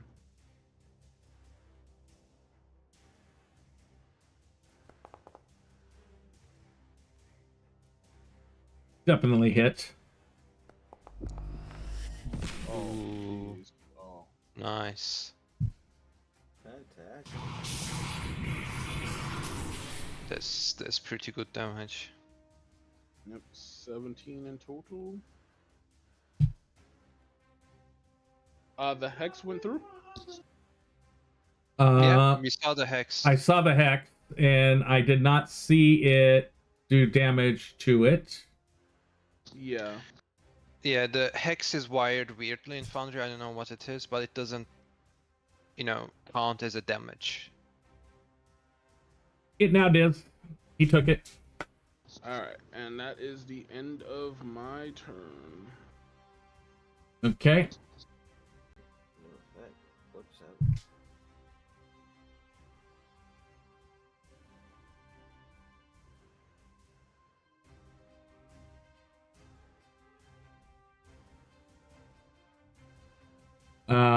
That brings us back around to the Stalker. He is going to actually roll that first. He does not recharge his spores. He will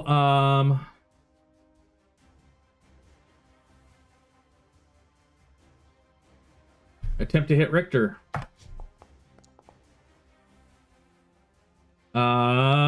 Does hit Richter.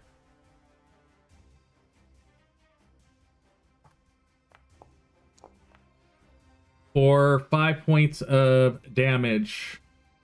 And as he does that, he roars at you. Okay.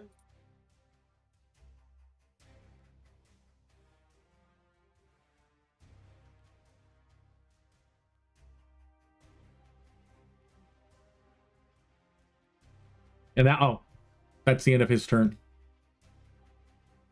Richter, you are up. Then he'll take that attack and or back at the creature, almost like he's trying to do his best barbarian act, and slice at him as well. At disadvantage, right? Yes. Poisoned? Okay. Does- Does he make a save at the end of his turn Yeah. for this feature? That looks like that will hit, right? So Yeah, that hit. damage. No. Damage.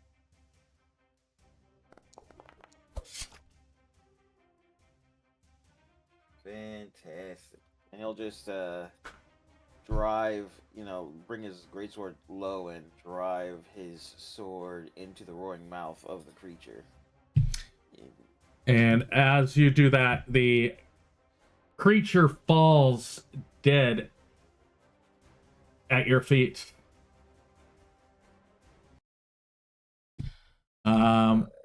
Succeedingly taking it out.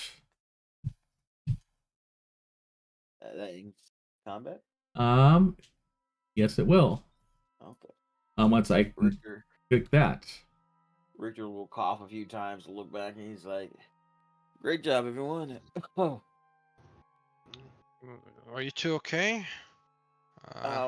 just great. Looks like Uh, I nailed some of the bad can I- stuff from it. Can I make a medicine check on Richter to try to help him with that? I don't want to like cast a spell. Yes. But Yep.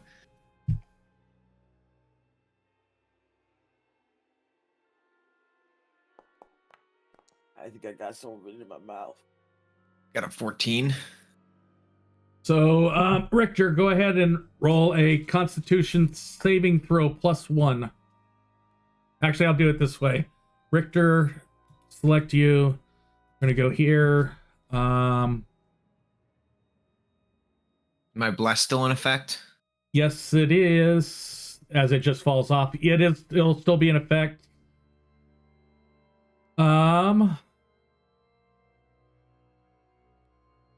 Why are you not opening? So it was a 12. I'm gonna roll a d4 really quick, Richter, Alright. and I'm gonna adjust the DC based off of that roll. That's a 1 plus the 1 that for the little bit of help. That's gonna take the DC down to 10 for that saving throw. Okay.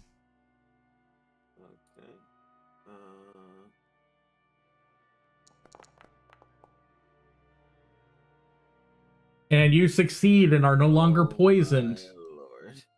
Right on the money. So, what I want to do is I want to take a break really quick because I'm being surrounded and harassed in here really quick.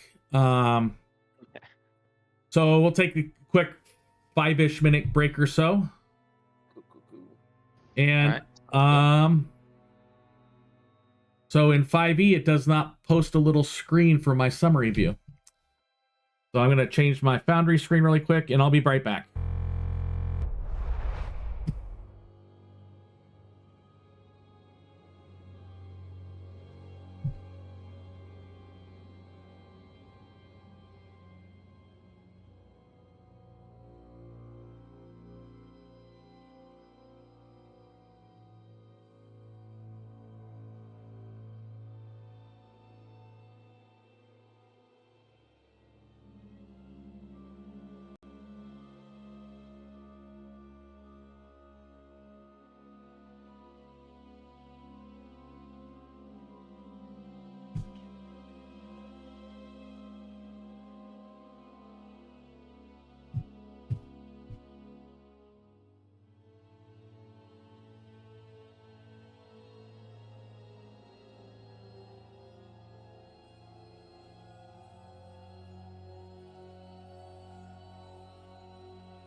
Okay, I'm back. Let me click these.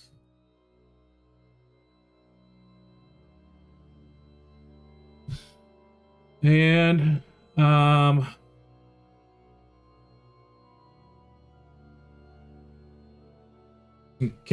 I'm back, and I'm gonna bring us back to our wonderful thing on Twitch so I don't forget it this time. And the party is Richter recovered from his poison. What does and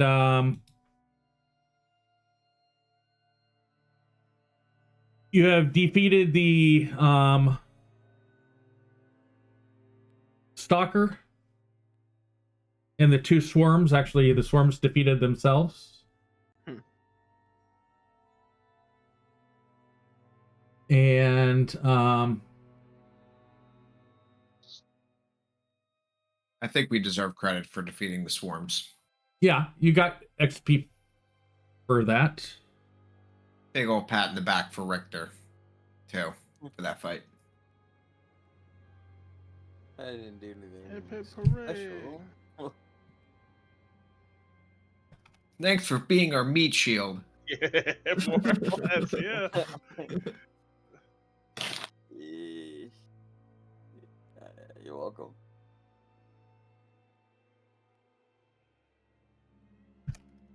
Okay, you gonna do anything with the corpses? And for the rest of the hours travel through the Mosslit Cavern, you will be doing it on this battle map.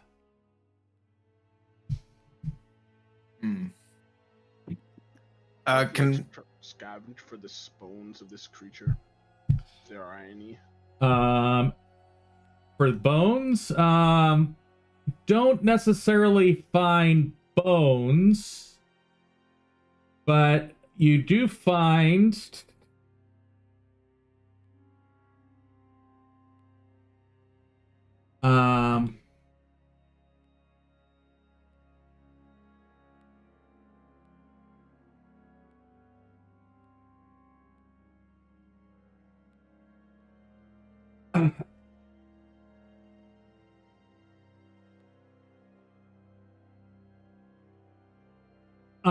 there are it doesn't have necessarily bones, more like branches and vines are what are making up the internals of this, and it's covered by moss and lichen. There is it's got claws, and the gland that you saw that the spores come out of originally, it's partially filled.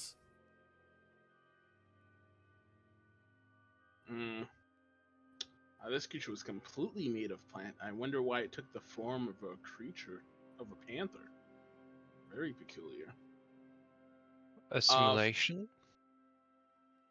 But unless it ate the creature, like digested it many eons ago, there's no remains of anything that was flesh within it. It could have been. Maybe that's what happened to us. Becoming moss people. What if this creature was made by something else in the image of a panther, possibly? That is also true. Equally as disturbing. Can I make like an Arcana check to see if this is magical in nature? Sure. Okay. Can I give the help action? Yep. I will take that into account. If it's magical in nature, it is no magic you have ever seen before.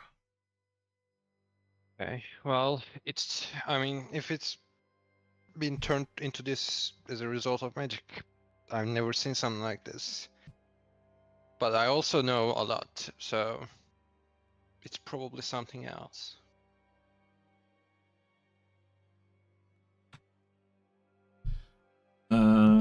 Anything else before your party travels forward?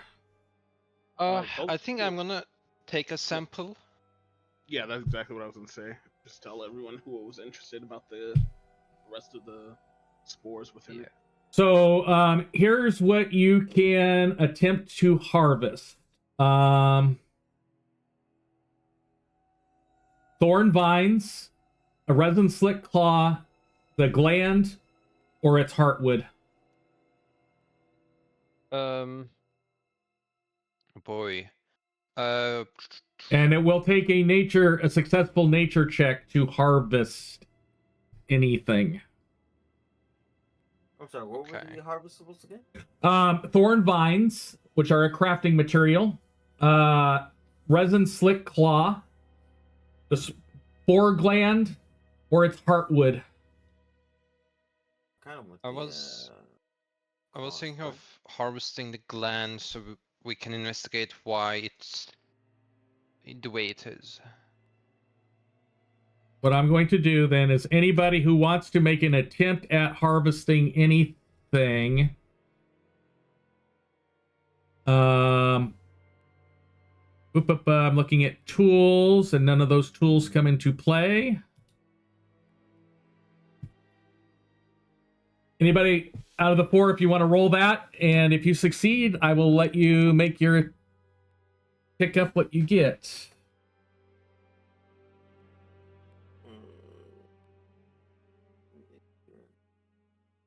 Eric is not rolling. Okay, that's fine. I guess Felzik was digging through it. I'll do the roll. Okay, so first thing I'm going. I'm gonna use my inspiration. Okay. This will be loot. This is another. This is a nature check. Yeah, nature check. Oh my god, did worse. Alright.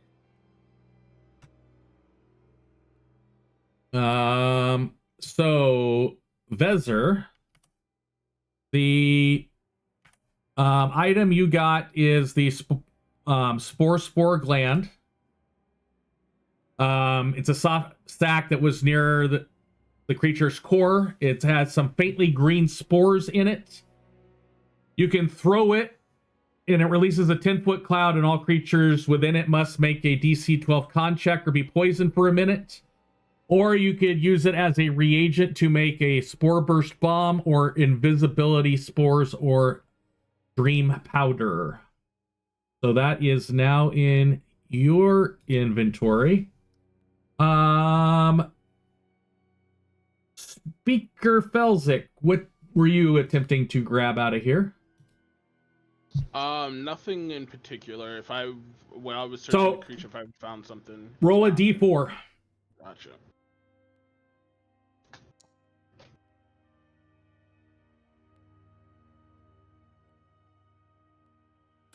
You got the heartwood, and the heartwood is a dense chunk of gnarled wood. It's pulsing with residual energy.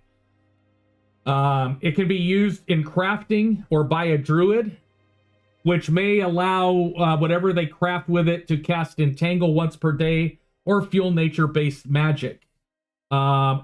This could be worth 50 gold to the right buyer. And you probably think this is probably something that alchemist dwarf that you met a little while back may be possibly interested in. Yeah, keep that in mind. And I will go Control C, Control V, and I'm gonna hit save, and the moss touched heartwood is now on the speakers thing. Okay. So go ahead and continue your traversal of this passageway. Right. Let's take formation. Yeah, Richter first. I'm up second. I'm not one third or moment. fourth, but I'm going to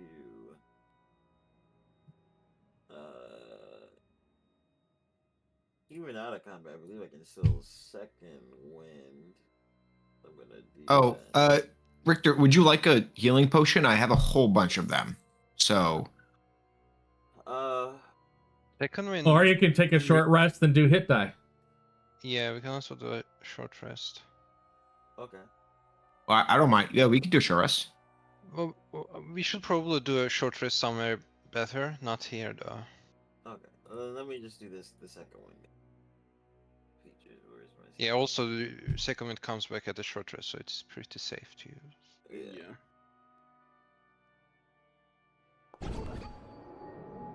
Nice roll. Fantastic. You are back at full. Yep. Okay. Here's about a scratch. Next, okay, you make your way around the corner of the tunnel.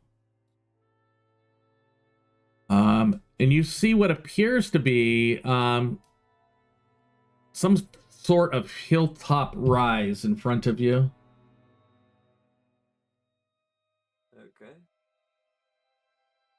And on that rise, you see some gnarly old roots of what appears to be some sort of dead bush or tree. They appear to be glowing, pulsing with some sort of energy. I look at Felzik. Oh, go ahead. Yes. No, I was just going to say that might be worth checking to others. Didn't you buy a book? Does it say anything about this tree? Ah, yes. He's gonna open the book and start flicking through it. Let's see if it does say anything about this tree. I wouldn't do, or if anyone else wants to do it as well, a history check on the tree using,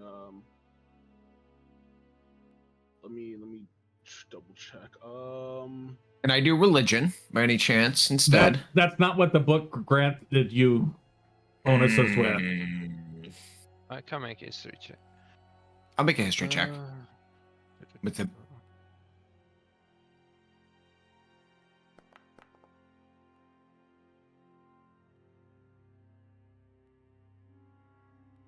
So wait, what is the bonus that the book grants on top? If we're making a history check. 2 if it includes it. Would this be under floral, fungi, and resources? Yes. Yep. So yeah, +2 to it. Okay, so 26 for me. Oh, Oh, having a nerd out session. big 6. Real big 6.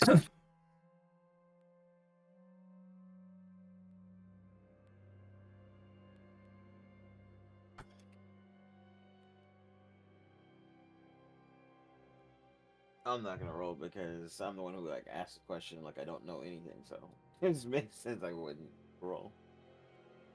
Rolls a nature So 20. from your book, from the book, and Vezer, you doing your inspection, and then you go back and look at the book, and then you go back and look at it.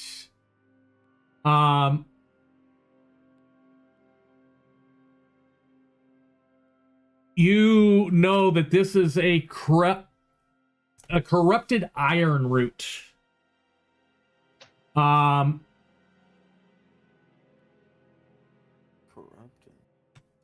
And iron roots from your book, from the knowledge that you get from your book, is that roots are not mere growth. They're iron roots, remnants of a primeval pre-surface era when stone and wood were one. Some scholars believe they are veins of the world's first forest, petrified by time, yet still connected to a life force buried beneath the mantle.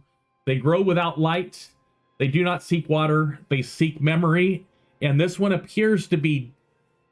There are no living things on the branches. It appears to be corrupted or dead or decaying in some form. Ooh, okay. This wizard is kind of like making out these details in his mind. He will slowly share his thoughts with the others. So it seems to be corrupted in some fashion. I'm not sure if there is anything we can do to help, really. Well, I have an idea, but I'm not sure if it would work. we may this may be more along lines of something a druid would be tasked with instead of a cleric. Certainly. The corruption. Can I make out if the corruption's nature comes from, well, nature, or if it comes from like divine or opposite of divine, or like if it comes from arcana? Like, what's the nature of this, the source of this corruption? With your inspection that you did, it feels like that it's somehow seeping the corruption from the earth. Like the very earth itself is what is corrupting it currently. Okay. So yeah, it kind of does sound like something a druid would be more capable of. I am not sure of what that. My idea was the last line in what you said there, Vezir, is that they seek memory. What if we were to do some sort of holy ceremony to try to give it our memories of good and being noble, to try to bring this tree back to life and to the light itself, possibly. Well, Yeah. it In a more does sound experimental. But I don't know if that's yet again, this is if this corruption comes from nature, then I'm not sure what I have in mind would necessarily even work. And if it takes memories, it may you may lose those same things. So you may lose the core of being good. You were saying something, Richter? No, Felzik hit it right on the nose. I don't suppose it's just going to borrow your memory. It will take it. Well, with any experiment, we could start small. We could try to feed a, you know, A small not so memory? important memory that you are willing to get rid of. Maybe something that makes you ashamed, like, you know, declaring your love to your high school crush or something, you know. Something you would like to forget. We could try to feed it to the tree and see if you remember it afterwards. Of course, you will have to share it with us beforehand, because if you forget it, you know, you will not know it. Yeah, what was it that you just linked to me with the roots that remember? I'm trying to find that. That's the section of the book that the book you have. That's the section of the book that has that information. I'm just letting you know that's that's the reference. that's where that information was found. Okay. So yeah, if you wanted this thing looks like the center point of this whole cave, and it might be the source of the corruption around the beasts that we encountered before as well.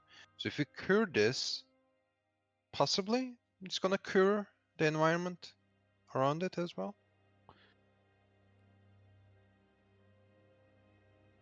But I guess is it also like something we want to do? Put the effort in. That's also another thing.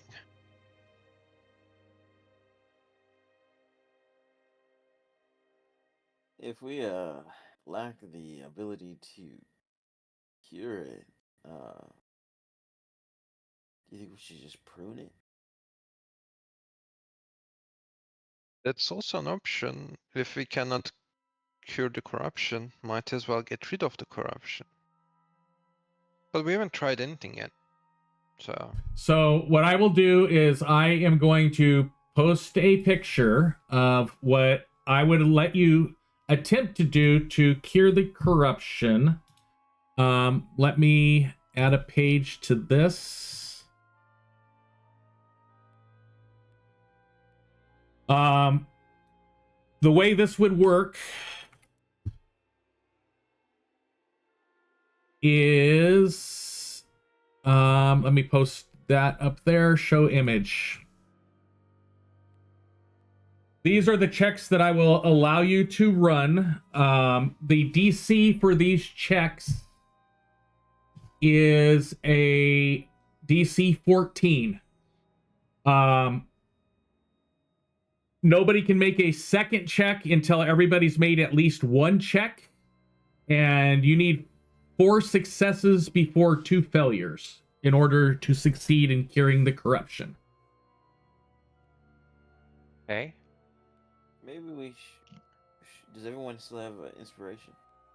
I think I all still of have- us spend that. I Oh, you still have mine.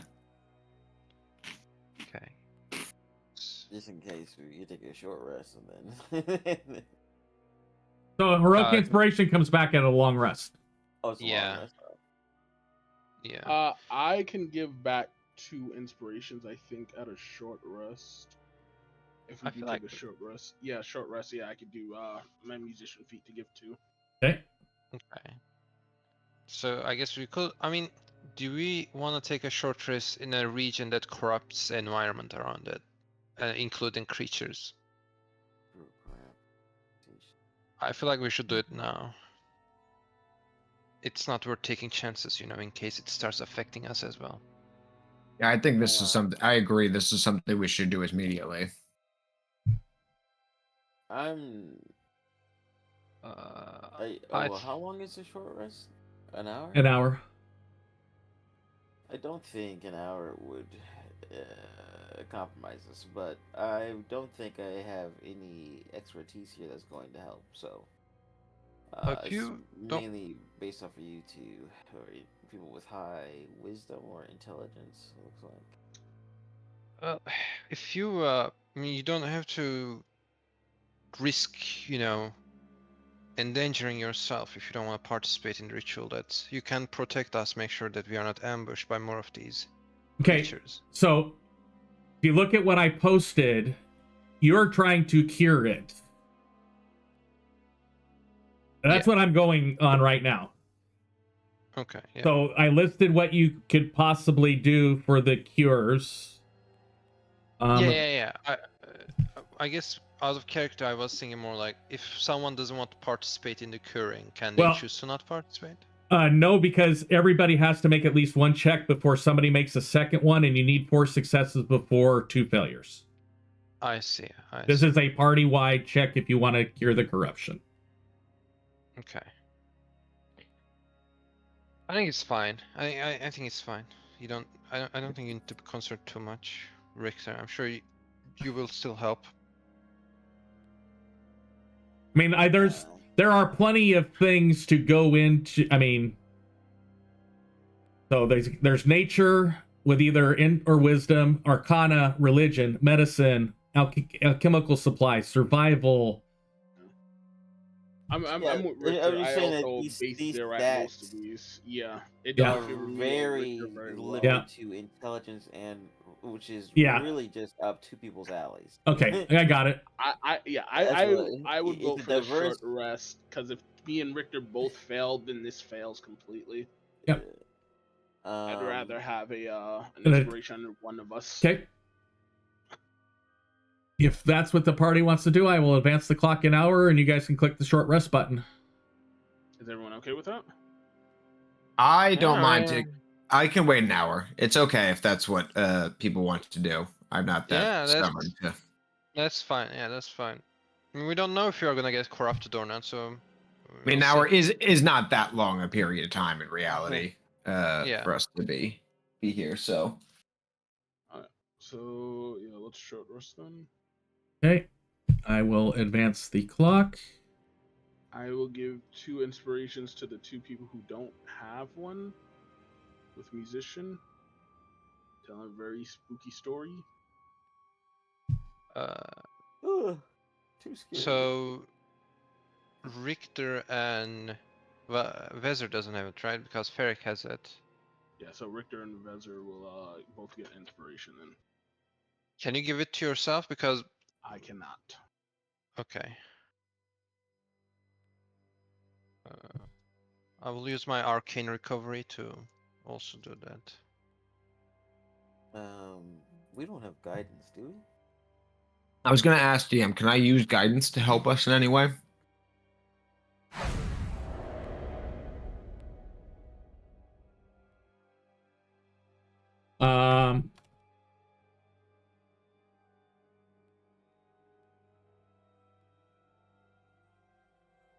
Yes.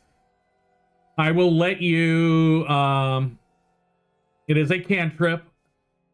I will let you, I'll let everybody add a D4 for every roll. Okay. That's going Actually, in there. let me ask this, DM, as another question. I have ceremony stocked, and we're short resting for an hour. If I forego short resting to cast ceremony for an hour, could I theoretically give us all maybe like the help action on the rolls? If you cast ceremony, I would give everybody advantage on every roll. Okay, I will do that. I will burn that spell slot to do that. So it's advantage? Yeah, everybody gets advantage, and Ferric, I'm going to let you give yourself a D4 for that also when you make your roll because of the ceremony. Okay. Wait, am I rolling with advantage as well? Yes, you are. Then, yes, you are. Because you are the center focus of making the ceremony, I'm giving you an additional bonus there.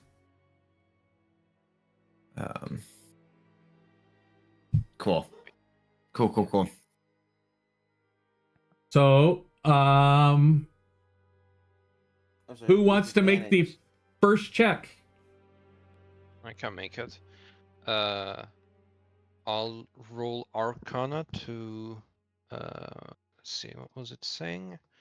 See the Analyze. underlying magical paint. Yep. Trying to find it. Okay, I'm gonna go print screen. I'm gonna actually post this in your Discord for you. Oh, it's quick there. question. Yep. Do we all have to do different checks? The second time around, you can do a different check.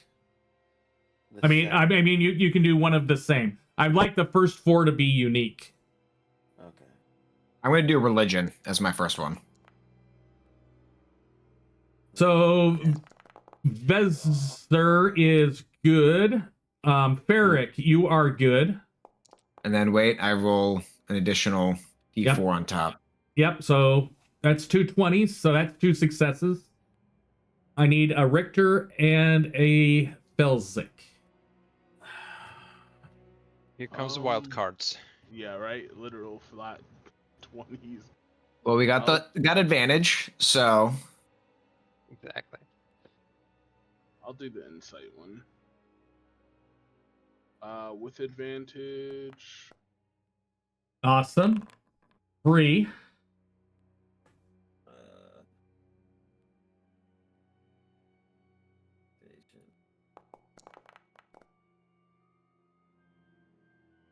And 4. You don't even need the second 2.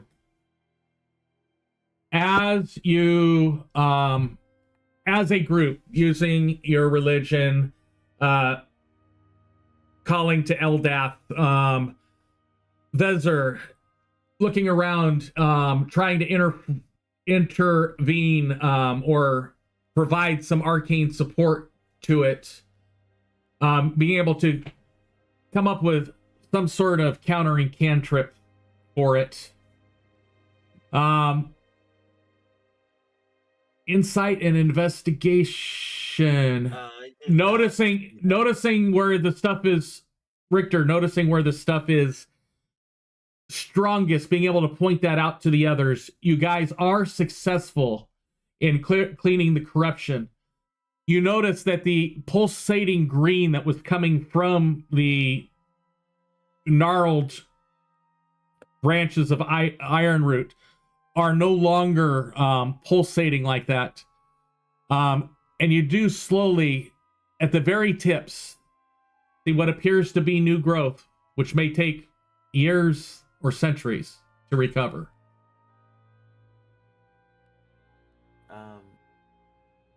Would 15 still pass? Because Yes, 15 still passes. Okay. I made a mistake. I was looking at this other thing in chat in Discord and not the one on the screen. There was no investigation available, but there was an insight. Insight would have put it at 15. Okay, I'm going to print screen. You guys each receive a boon. I'm going to post that in chat.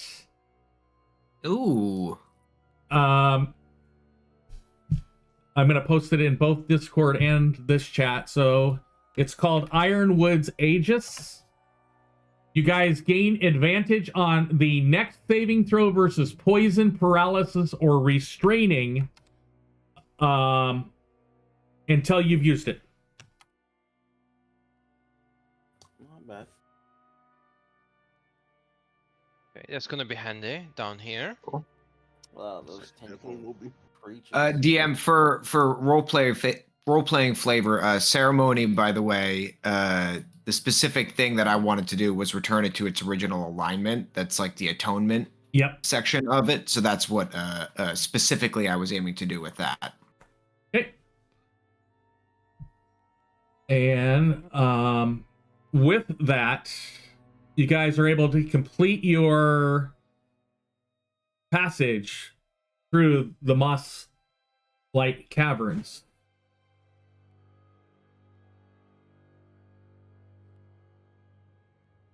All right.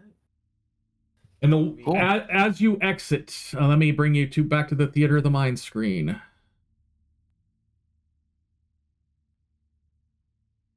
And as you exit the moss-like caverns, the walls begin to swell and bulge with a coiled mass, not stone but bark.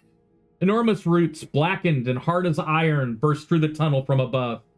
They twist and spiral through rock-like veins of a living giant, forcing you to duck, climb, and press forward between gnarled limbs. Some roots throb warmly with warmth, and deep within you, you think you see something pulsing. Nature's reach does not end at the surface.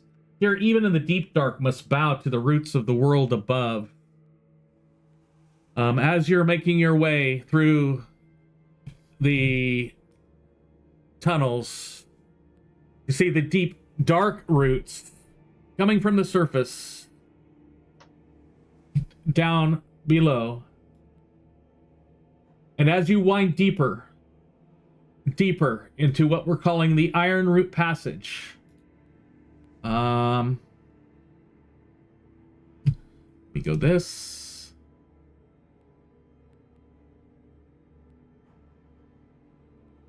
A creaking groan echoes through the stone, not unlike a giant tree bowing in the wind. Then something moves. A massive, bark-armored creature detaches from the root walls, eyes glowing dimly, like saplit amber. It is not blind, but sees you with purpose. You are intruders in its domain. Oh my. And with that, as you enter, as it comes away from the wall, it looks down at you. You trespass on sacred morrow. The roots sleep and must not wake angry.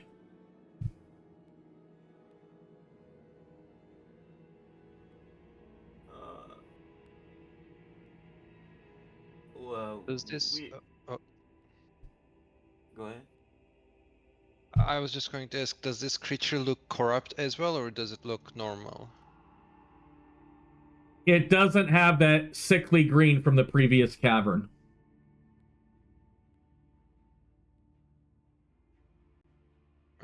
Sorry, Richter. Go ahead. We didn't know. We were just trying to get through. Perhaps you know another way. Passage earns passage. Life nourishes life. Will you feed the earth in return? Well, we have fed the earth, as a matter of fact. There was a tree, an ancient tree we saw, and it's gonna point back with his thumb, that was corrupted, and we have cleansed its corruption. I don't know if that is going to be good enough for you to let us pass.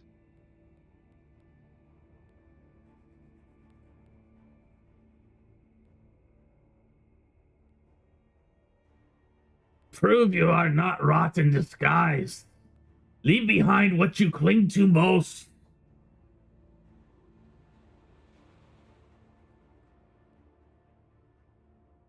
Ooh. Ooh.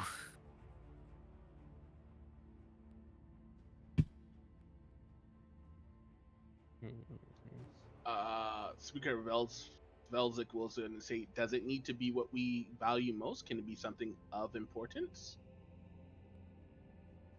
It would still prove intent of friends. Think of it as a gift for our intrusion. He looks at you, Felzik,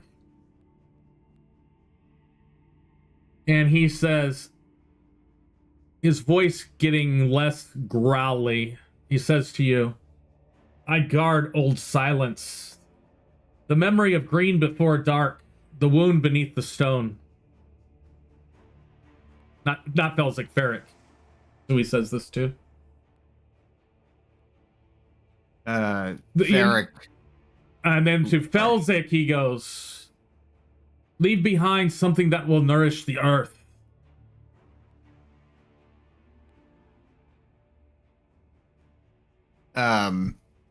Ferric takes out a couple rations and puts them on the ground. That's what I was thinking too. I was thinking like that. I was like, Does if the earth needs sustenance, we have rations to give.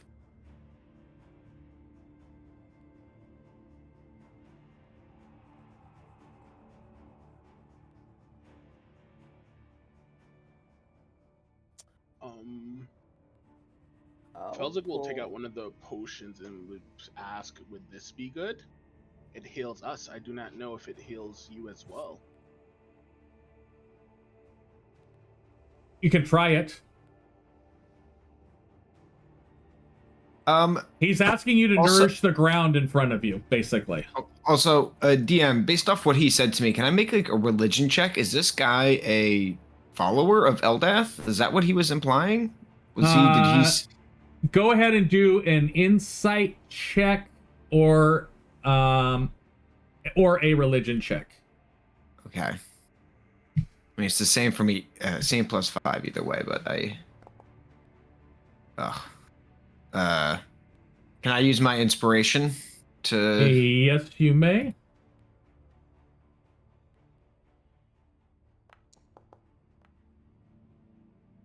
All right. Well, 16. Not necessarily a true what you would consider a follower of Eldath, but he follows Eldath's principles of protection, vigil, and duty. Okay. He recognizes that within the markings that you are wearing. Can I step forward from the rest of the group? I'm going to take 2 steps, and I'd like to plant my mace kind of upside down into the ground in front of me. And looking at this giant creature, I, Ferric Anvilbreaker, am a cleric of Eldath, and I believe in the principles of vigilance and protection of all that is good in this world. I see that you follow the same duties and principles that I do, and I ask that you allow us passage to continue on our quest to bring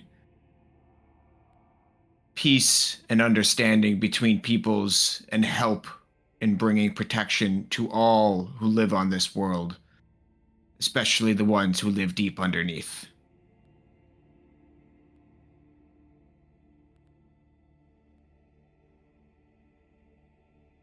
With that, he looks down at you, kind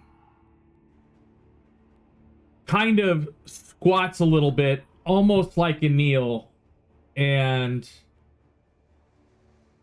he says, I just had it.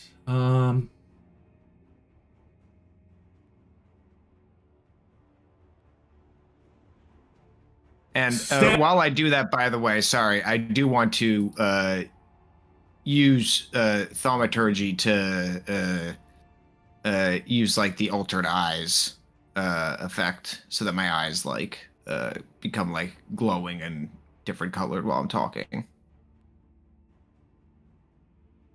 that's it. Sorry. He says you may pass. The silent watchers still await. Did she let all of us pass, or just Yes, me? all of you. Oh. Okay. I screw. You see Richter in the back unscrewing his water skin. Like, oh man, this is. Anyone else got extra water? But then he screws the top back on. I look at this guardian and I say, "Thank you, blessings be upon you, guardian of the deep." And once more, let me go back up to those notes as I'm prepping for your next scene, making sure it's ready to go. He goes, "These roots will remember." And he merges himself back into the walls of the tunnel. And as he does so, the tunnel widens in front of you, guiding you to safe passage, allowing your transit through the ironwood zone to actually, oops, not supposed to do 5 hours. Let's go back 5, go back 10. Let's add 1, 2 to actually take less time than it should have.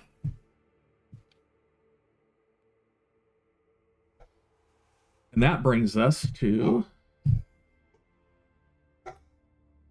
the next zone. And put that up.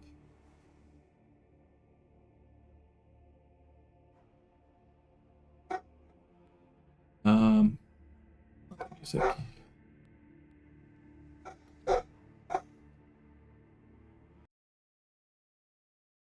The tunnel opens at last. The silence deepens. Before you lies an immense subterranean lake. Its waters black as obsidian and still as glass. The far shore is lost in shadow. Weathered wooden docks stretch out into the dark, their mooring ropes creaking softly into the stillness. A few flat-bottomed boats bob gently in place, unattended. Lanterns flicker faintly on rusted hooks, as though someone long ago left them burning in welcome. A signpost leans crooked beside the dock, its paint chipped but barely legible. Daggerfall Hollow, passage available. Whatever lies across the lake. Wait. And you are at the edge of the town. Let me go back to Theater of the Mind really quick. Of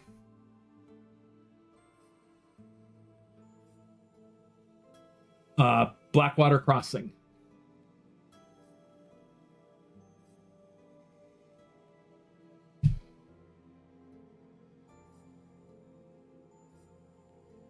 So let me get you another picture that will provide you. So I'm going to add black. What I missed? Do we make it to the camp? Yeah. It's that. Yes, you make it to Blackwater Crossing. It appears to be more than just a little camp. It does appear to have several buildings and such associated with it. It appears to be a major, as far as it's significant compared to what you have seen below here. Let me go here and give you a picture.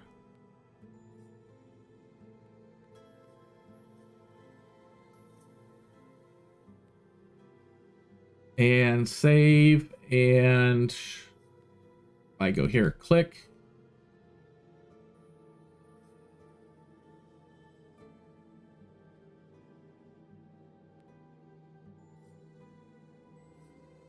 So I just added it to the journal that you guys already had of what you learned so far. There appear to be actual buildings here, stuff that you were not expecting. This is more on the edge of a town compared to a camp that you were led to believe. You don't know if this is something recent, as in last few years, or if this is something that occurred because of the rising population being focused here.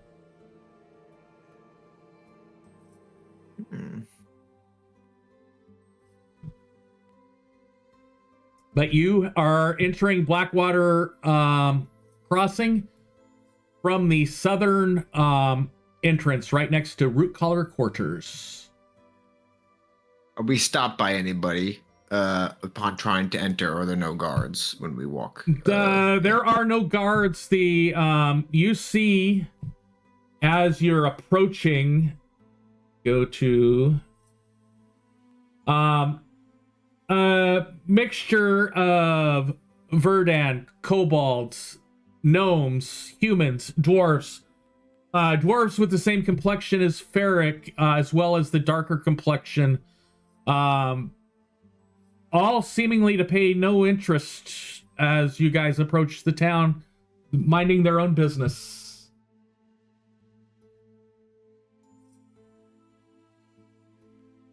Ferric looks at the party. Should we seek out whoever's in charge here? Would that be the best course of action for us to start off with?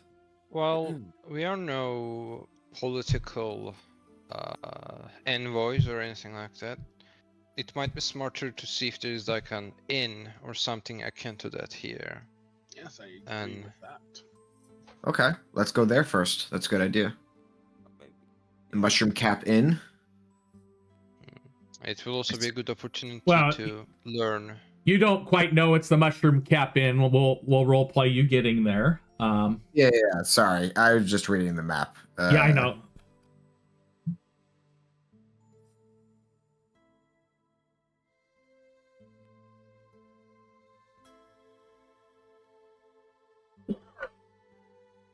As you make your way into town, you can definitely tell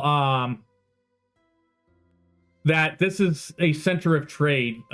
Most of the buildings and even as what appears to be houses have to have some sort of trade associated with it. You make your way through the town. You do see that there are a couple buildings that are taller than the rest. One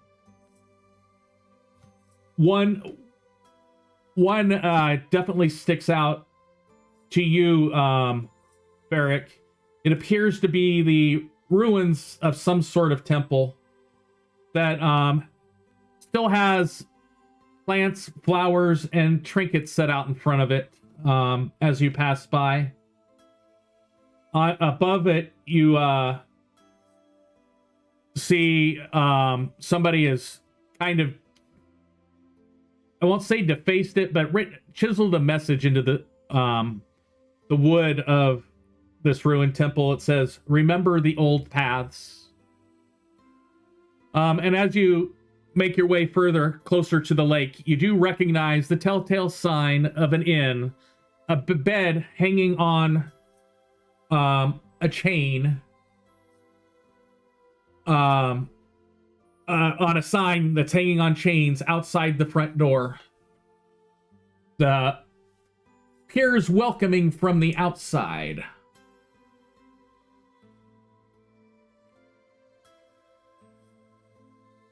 Okay. I will tell you, all these caves that you've gone through have been dark, except for the moss lit cave. There are lights everywhere throughout this town, providing enough light that you can see by, but not enough light to consider it really full daylight. But the districts are fairly well lit with lanterns.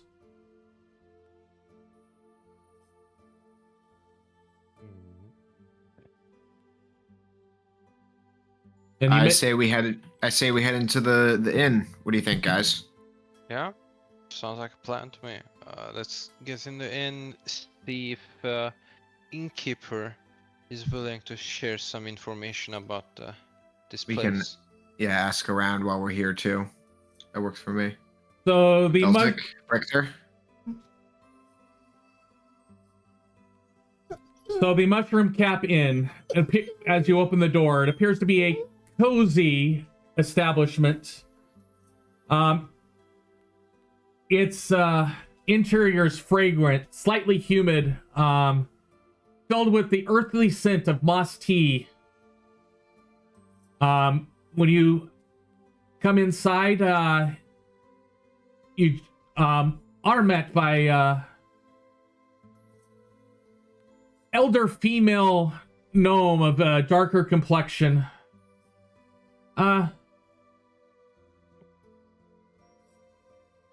Well met, have not seen you here before.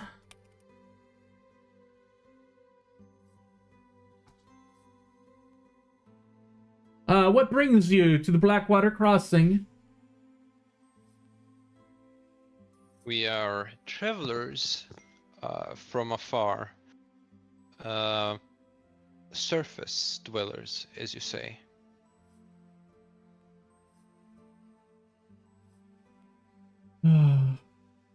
Well, welcome to the cab. Take off your boots, but leave your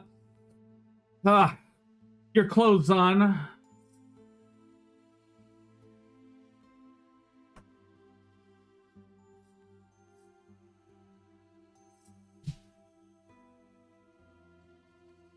Are you guys gonna do that?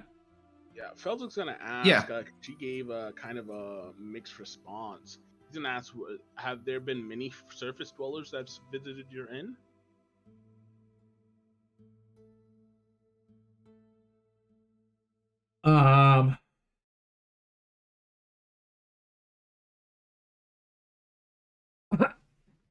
Excuse me, I'm being attacked again.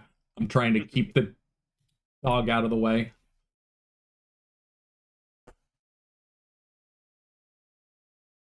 She, as you ask that, you see her face kind of pinch off to the side.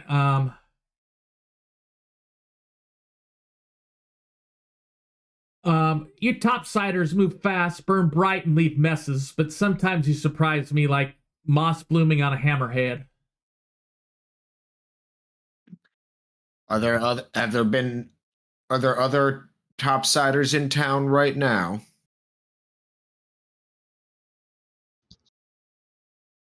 No, not that I know of. Last I saw was nigh on 30, 40 years ago.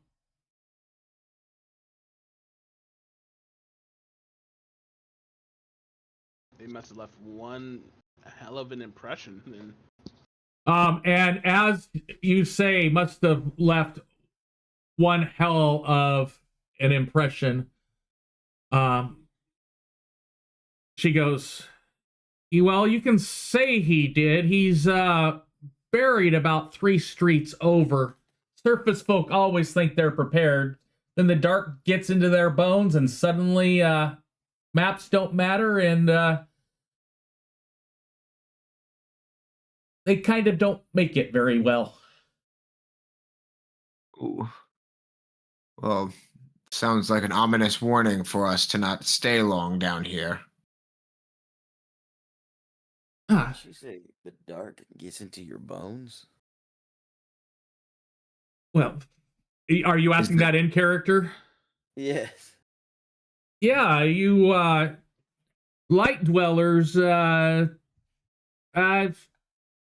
when I was younger saw many of them go crazy.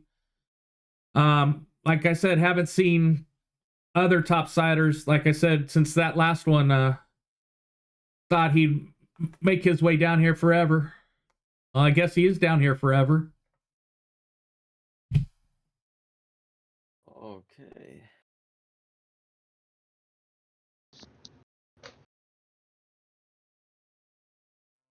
Ferric, you going to say something? No, I don't have anything to add right now.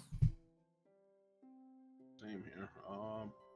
Felzic's just looking around the inn with big eyes. Made Uh, that every little difference down here.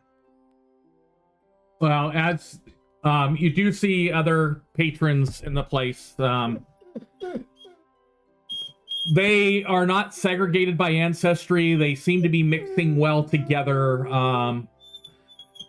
People seem to be enjoying some sort of stew or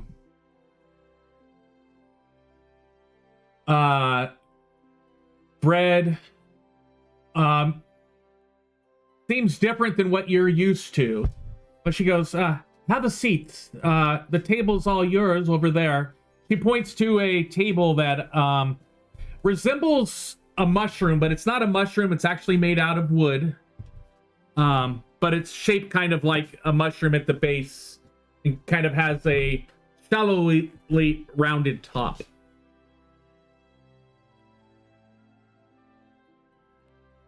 We would like to stay here for the night. Room for all of us.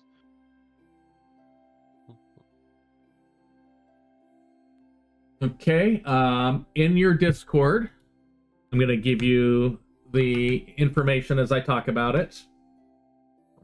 I do also, when we have a chance, I have a question for her. I did think of one. Well, if you're interested in rooms, I do have 6 private rooms available, or we do have the common chamber available tonight. She's got 6 private rooms and 10 beds available. The items that the people are partaking in is stone pot stew, glow cap tea, fungus flatbread, and amber ale, and I listed the prices accordingly. And go ahead with the question that you had. Miss, what happened with that burnt down and ruined chapel out in the village that we passed by?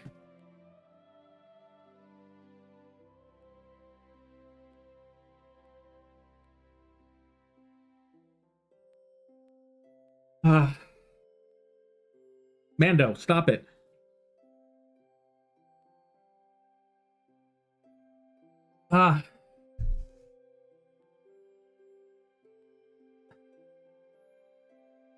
They say the flames didn't rise, they sank, pulled inward, like the place was being devoured by memory, not fire.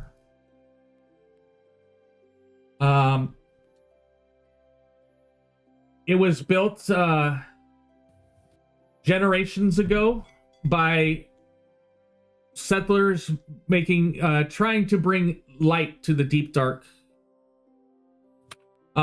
About 15 years ago, it burned down at night, but there were no visible flames. People saw it collapsing inward. Who was what was the deity that the chapel was dedicated to?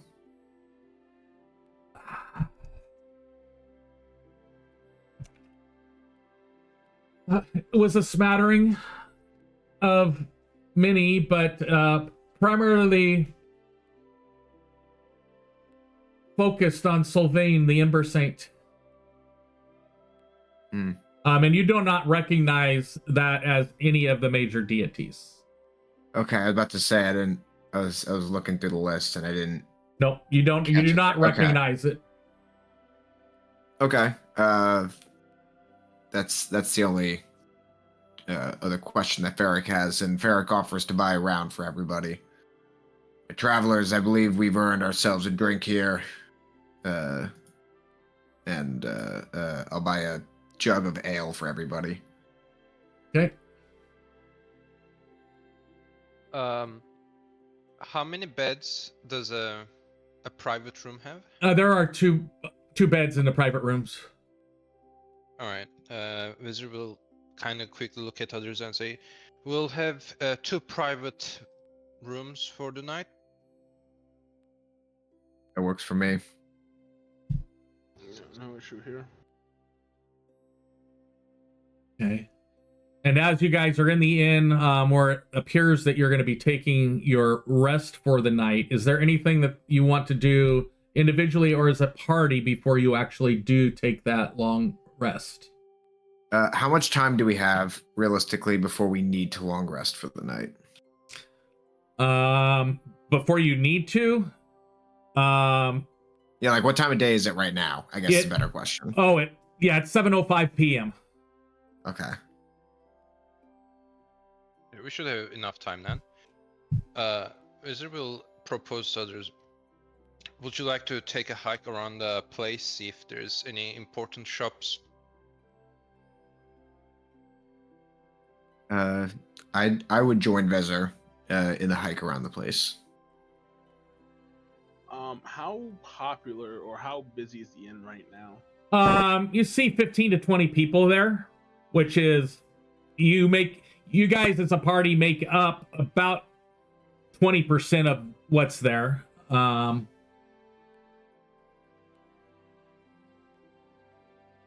Feld is gonna say, I will stay here and see if there are any talkative mouths within this tavern. If you do see something that you think I might enjoy, a little trinket or anything, please don't hesitate to get it for me. And he'll hand you guys like 10 golds worth of like pocket money, get him a little trinket. Okay. Ferric slams his beer, his jug of ale. And he's like, Vezir, you ready to go? Yeah. Let's take a look around and maybe keep you from a few more drinks. Wait, are you saying a road beer is a bad idea? I just don't want you to be drunk. In the I get a road jug of ale to walk out of here with.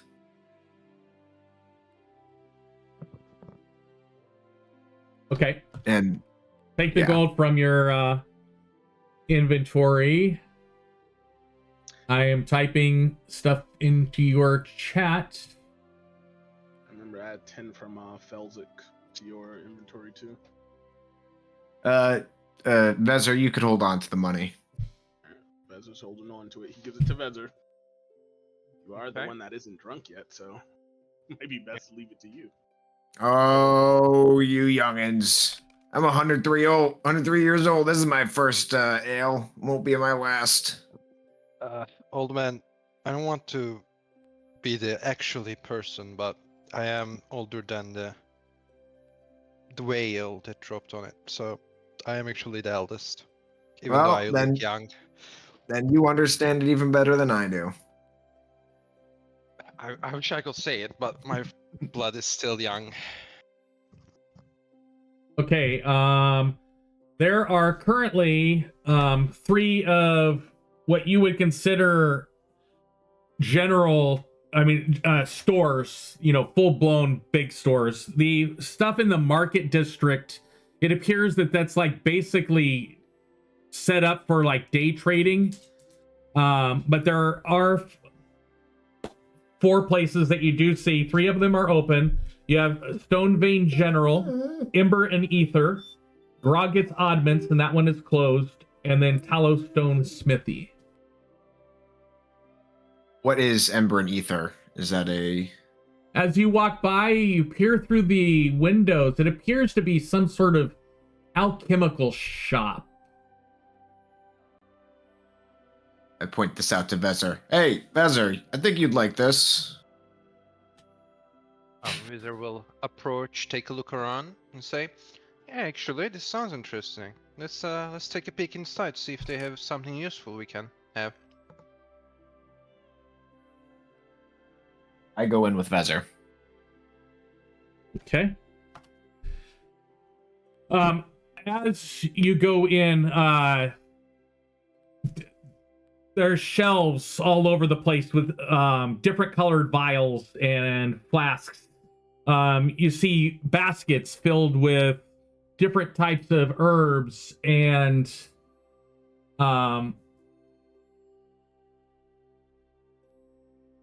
stuff. Definitely appears to be a magical component / alchemist supply shop. You see an elder dowager female look up from the book that she's writing in. Newcomers again. Haven't seen you here before. Welcome to Ember and Ether. Thank you. We are travelers coming from afar, and being here for the first time, we thought that we would come and see your lovely shop and see what kind of unique stuff that you might be selling that we cannot access up there. I smell curiosity. That's my favorite currency. Well, I will tell you that information is something I would love to share. So. And she looks at you. Well, look around, but don't touch anything, especially those bubbly things over there. They're mood reactive. She invites you to start looking around. And Wizard's gonna look around with Ferric.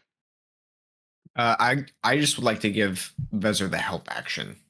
Ferric's not really one for alchemy or anything like that, but will gladly help Vezir look with whatever he's looking for. Okay. As you are browsing around in the shop, you do notice a large amount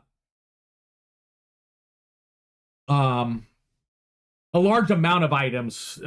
Really, I mean, I would say all of your characters would be amazed at the level of stuff that is in here. But as you're browsing, looking through the stuff, she go, "Oh, that one glows when lies are spoken." And as you're looking at another spot, "Oh, that one screams when dropped." Oh, that one. Oh, that one's just pretty. And you look through, you're kind of able to identify some of the things. You do some talking with her, and she identifies some of the other things. And in Discord, I gave you the lists that are available, and I will be adding those things to the journal. Ember and Ether. And I will be sharing that journal with you shortly. Print screen.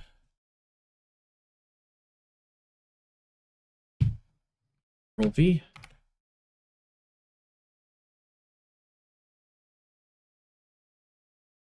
So I will let you know in my Pathfinder worlds, when I create stuff, I turn stuff into a CSV file. And in my Pathfinder worlds, I can import the stuff into a journal really easy. I'm not able to get them imported into 5e. 5e, for some reason, the macro's not working correctly for me to import all of this stuff into journals. So I will spend more time trying to get that working. But Ember and Ether, she does have multiple things available, alchemical supplies. So there's a complete list in the journal that's shared with you. Some common stuff, some stuff that's prepared, as well as some rare stuff. Yeah, is kind of is like looking at this and that. I'm pointing at it to Ferric. Okay, well, let me see if there's anything here that interests me.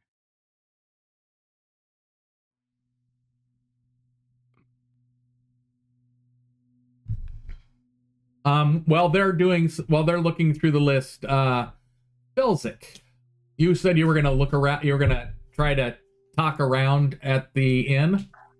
Mingle with the locals, yeah. One of the groups is basically looks like some teenagers just sitting around talking, having a good time. There are 2 or 3 others. Are you trying to be subtle about it, or are you trying to figure out anything you can with whatever? More or less, not subtle. He very much is a Taurus, and he's not gonna pretend he's not. And being Verdant, you're not out of the ordinary necessarily.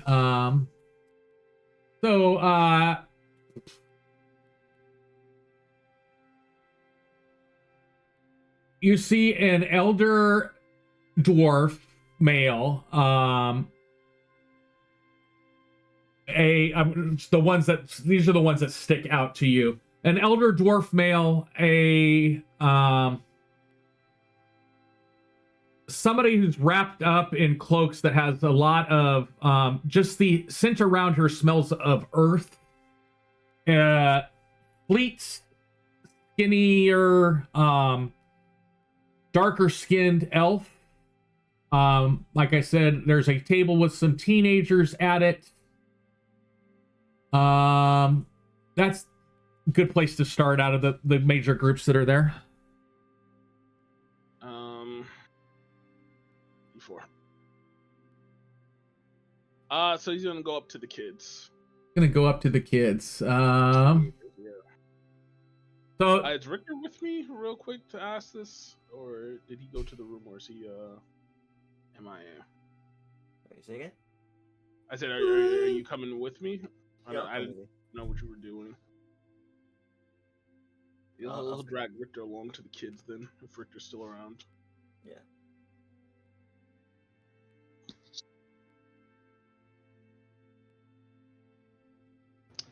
okay, as you approach, you see 4 of them. He is a smaller, younger, dark-skinned elf.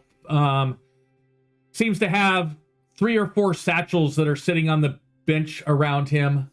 One of them's clung tightly to his chest. He's leaning over with his elbows on the table, whispering with 2 others. Let me look at your languages really quick. You definitely understand the language. It is Undercommon. But you can tell he's speaking in Undercommon, but he's whispering. He's also making some quick hand gestures. They appear to be finishing up their bowls of stew, and they're passing a folded map back and forth across with each other, shielding it with their arms and a crust of bread. So with him, you see a darker skinned gnome and a lighter skinned elf.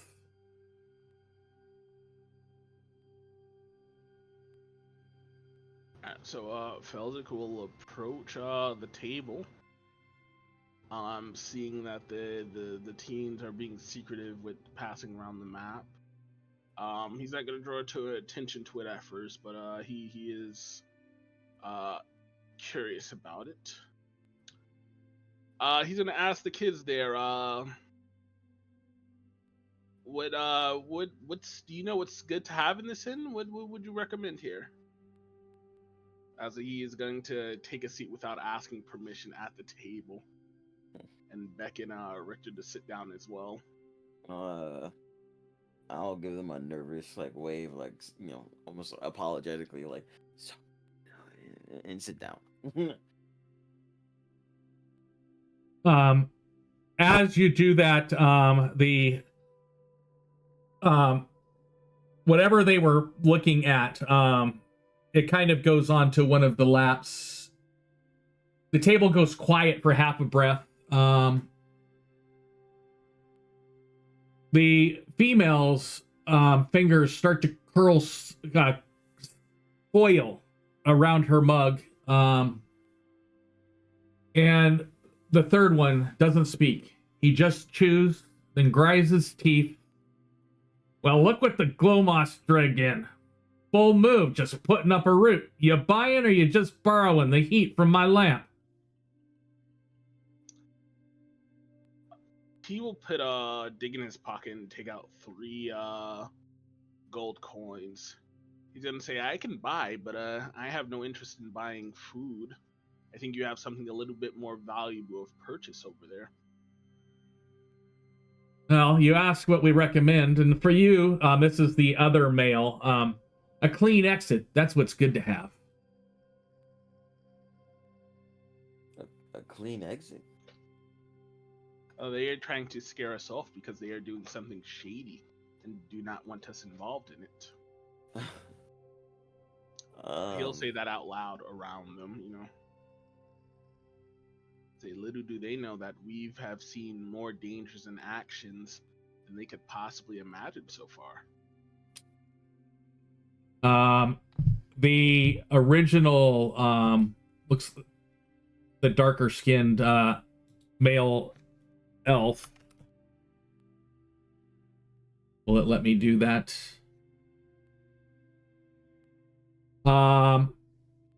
Leans over to you, and in your ear, did you get a in-game chat? Yeah. Okay. Whispers to you.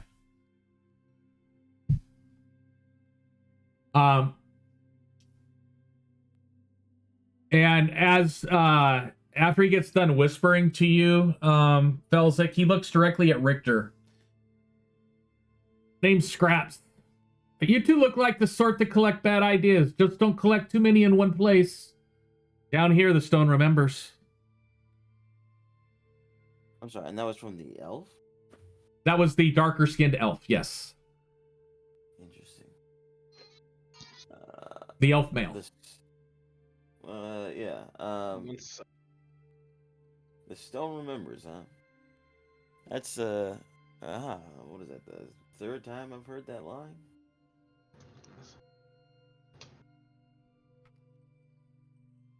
Perhaps it is a common phrase down here. So you whisper that. Felzik will nod, but ask again about the map. He's gonna ask, so is that on sale?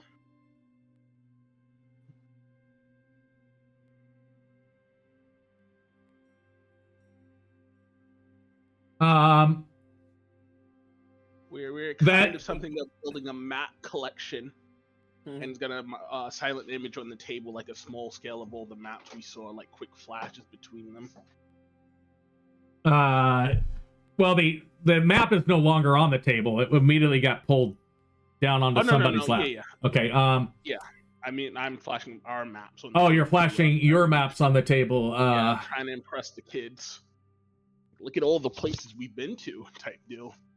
The three of them, actually two of them, both of the males, the gnome and the elf male, they both look at the map. The female elf, I'd like you to roll a perception or an insight check. There, Felzik.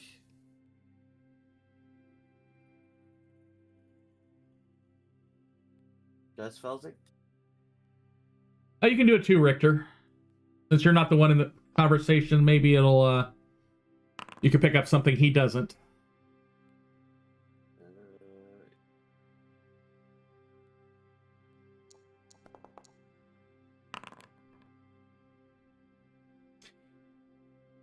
You both notice that she's not partaking in the conversation, and she's not really eating either. She's paying more attention to what's going on out around the inn than what you guys are doing at the table, but she does have a bitter look on her face. What exactly is going on outside of the inn? No, the rest of the people in the inn. She's basically watching everybody else.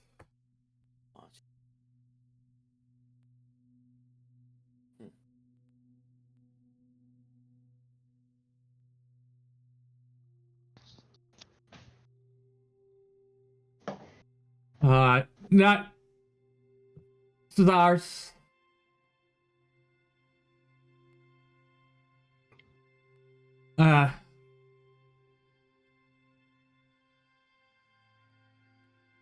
I really want to be showing it to anybody. Well, I don't know why, I don't know what you all might be getting into, but, perhaps, more hands are better. You know, we could help each other out.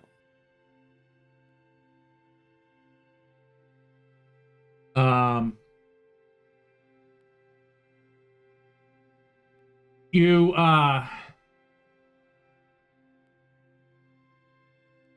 Scrap goes over, looks over at the female elf and goes, they can provide us help, Visara. Are you sure? She finally looks over and she brings out the piece of paper that was taken off of the table, and Scrap unfolds it, still shielded from the rest of the place, with the loaf of bread that's sitting on the edge of the table. You could tell that the piece of parchment that this drawing is on is been extremely water damaged. It appears to show a coastline of a lake. It is actually Blackwater Lake's southern shoreline. And it has a couple markings on it. One circle, and then there's another symbol in the middle of the map.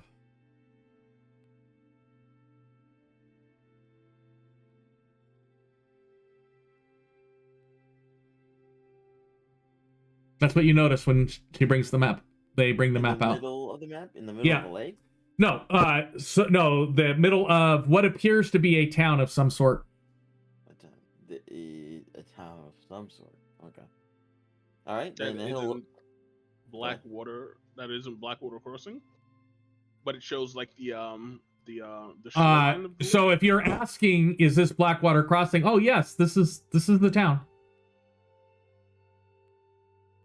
So now, yeah, it is part of the town, and where the symbol is in the middle of the map is approximately where the burned down temple was when you guys were walking in. You kind of get that relationship.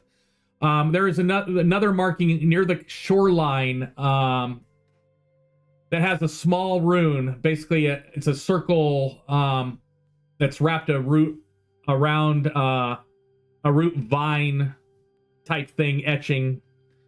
That's near the water, but not near the dock that you saw in there. You don't remember seeing any buildings or anything near there.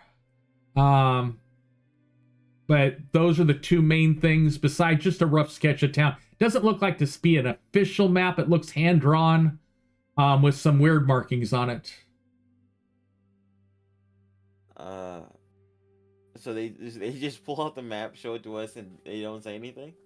Well, they're asking. You wanted to look at it. They're showing it to you. I'm waiting for you to ask questions about it. He'll say, "All right, I'll buy it. What are these two markings for?" Well, that's that one near the dock. He goes, well, that's a sealed dock. Well, it's a sealed area. Its access has been denied since the fire many years ago. And then this other one, that's the chapel that burned down years ago. We're just trying to figure out what is the purpose of this. Maybe to make some extra gold on the side. What is the purpose of it being blocked off? No, what's the purpose of these markings on this map? I found it in... he goes, well, we're all couriers, and one of the pouches that was left with me, I found it in it this morning. Oh, okay, interesting. If I may ask, I thought couriers were supposed to not look at the messages being passed. Well, it was, I was given the satchel with the message in it. I passed the message and I didn't realize until I was done that this paper was left in it.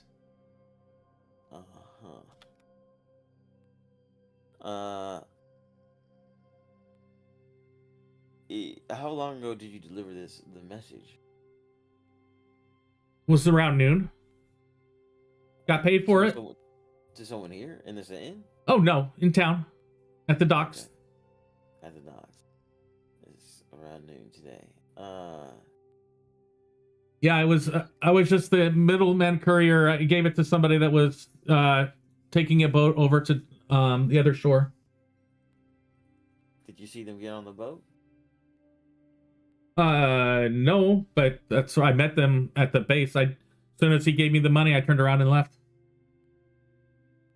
Did you remember what this man looked like, or a woman?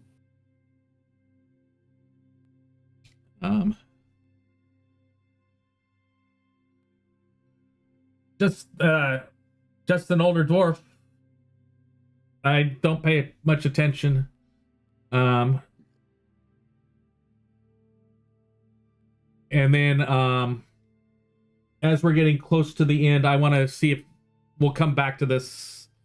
I want to those that were shopping, or was there anything on that list that you were going to pick up? I'm curious about this this elixir, root thread elixir. That's a one-time thing, right? You cannot keep using it. That would be correct. Okay. In that case, I'm interested in the crystal flask.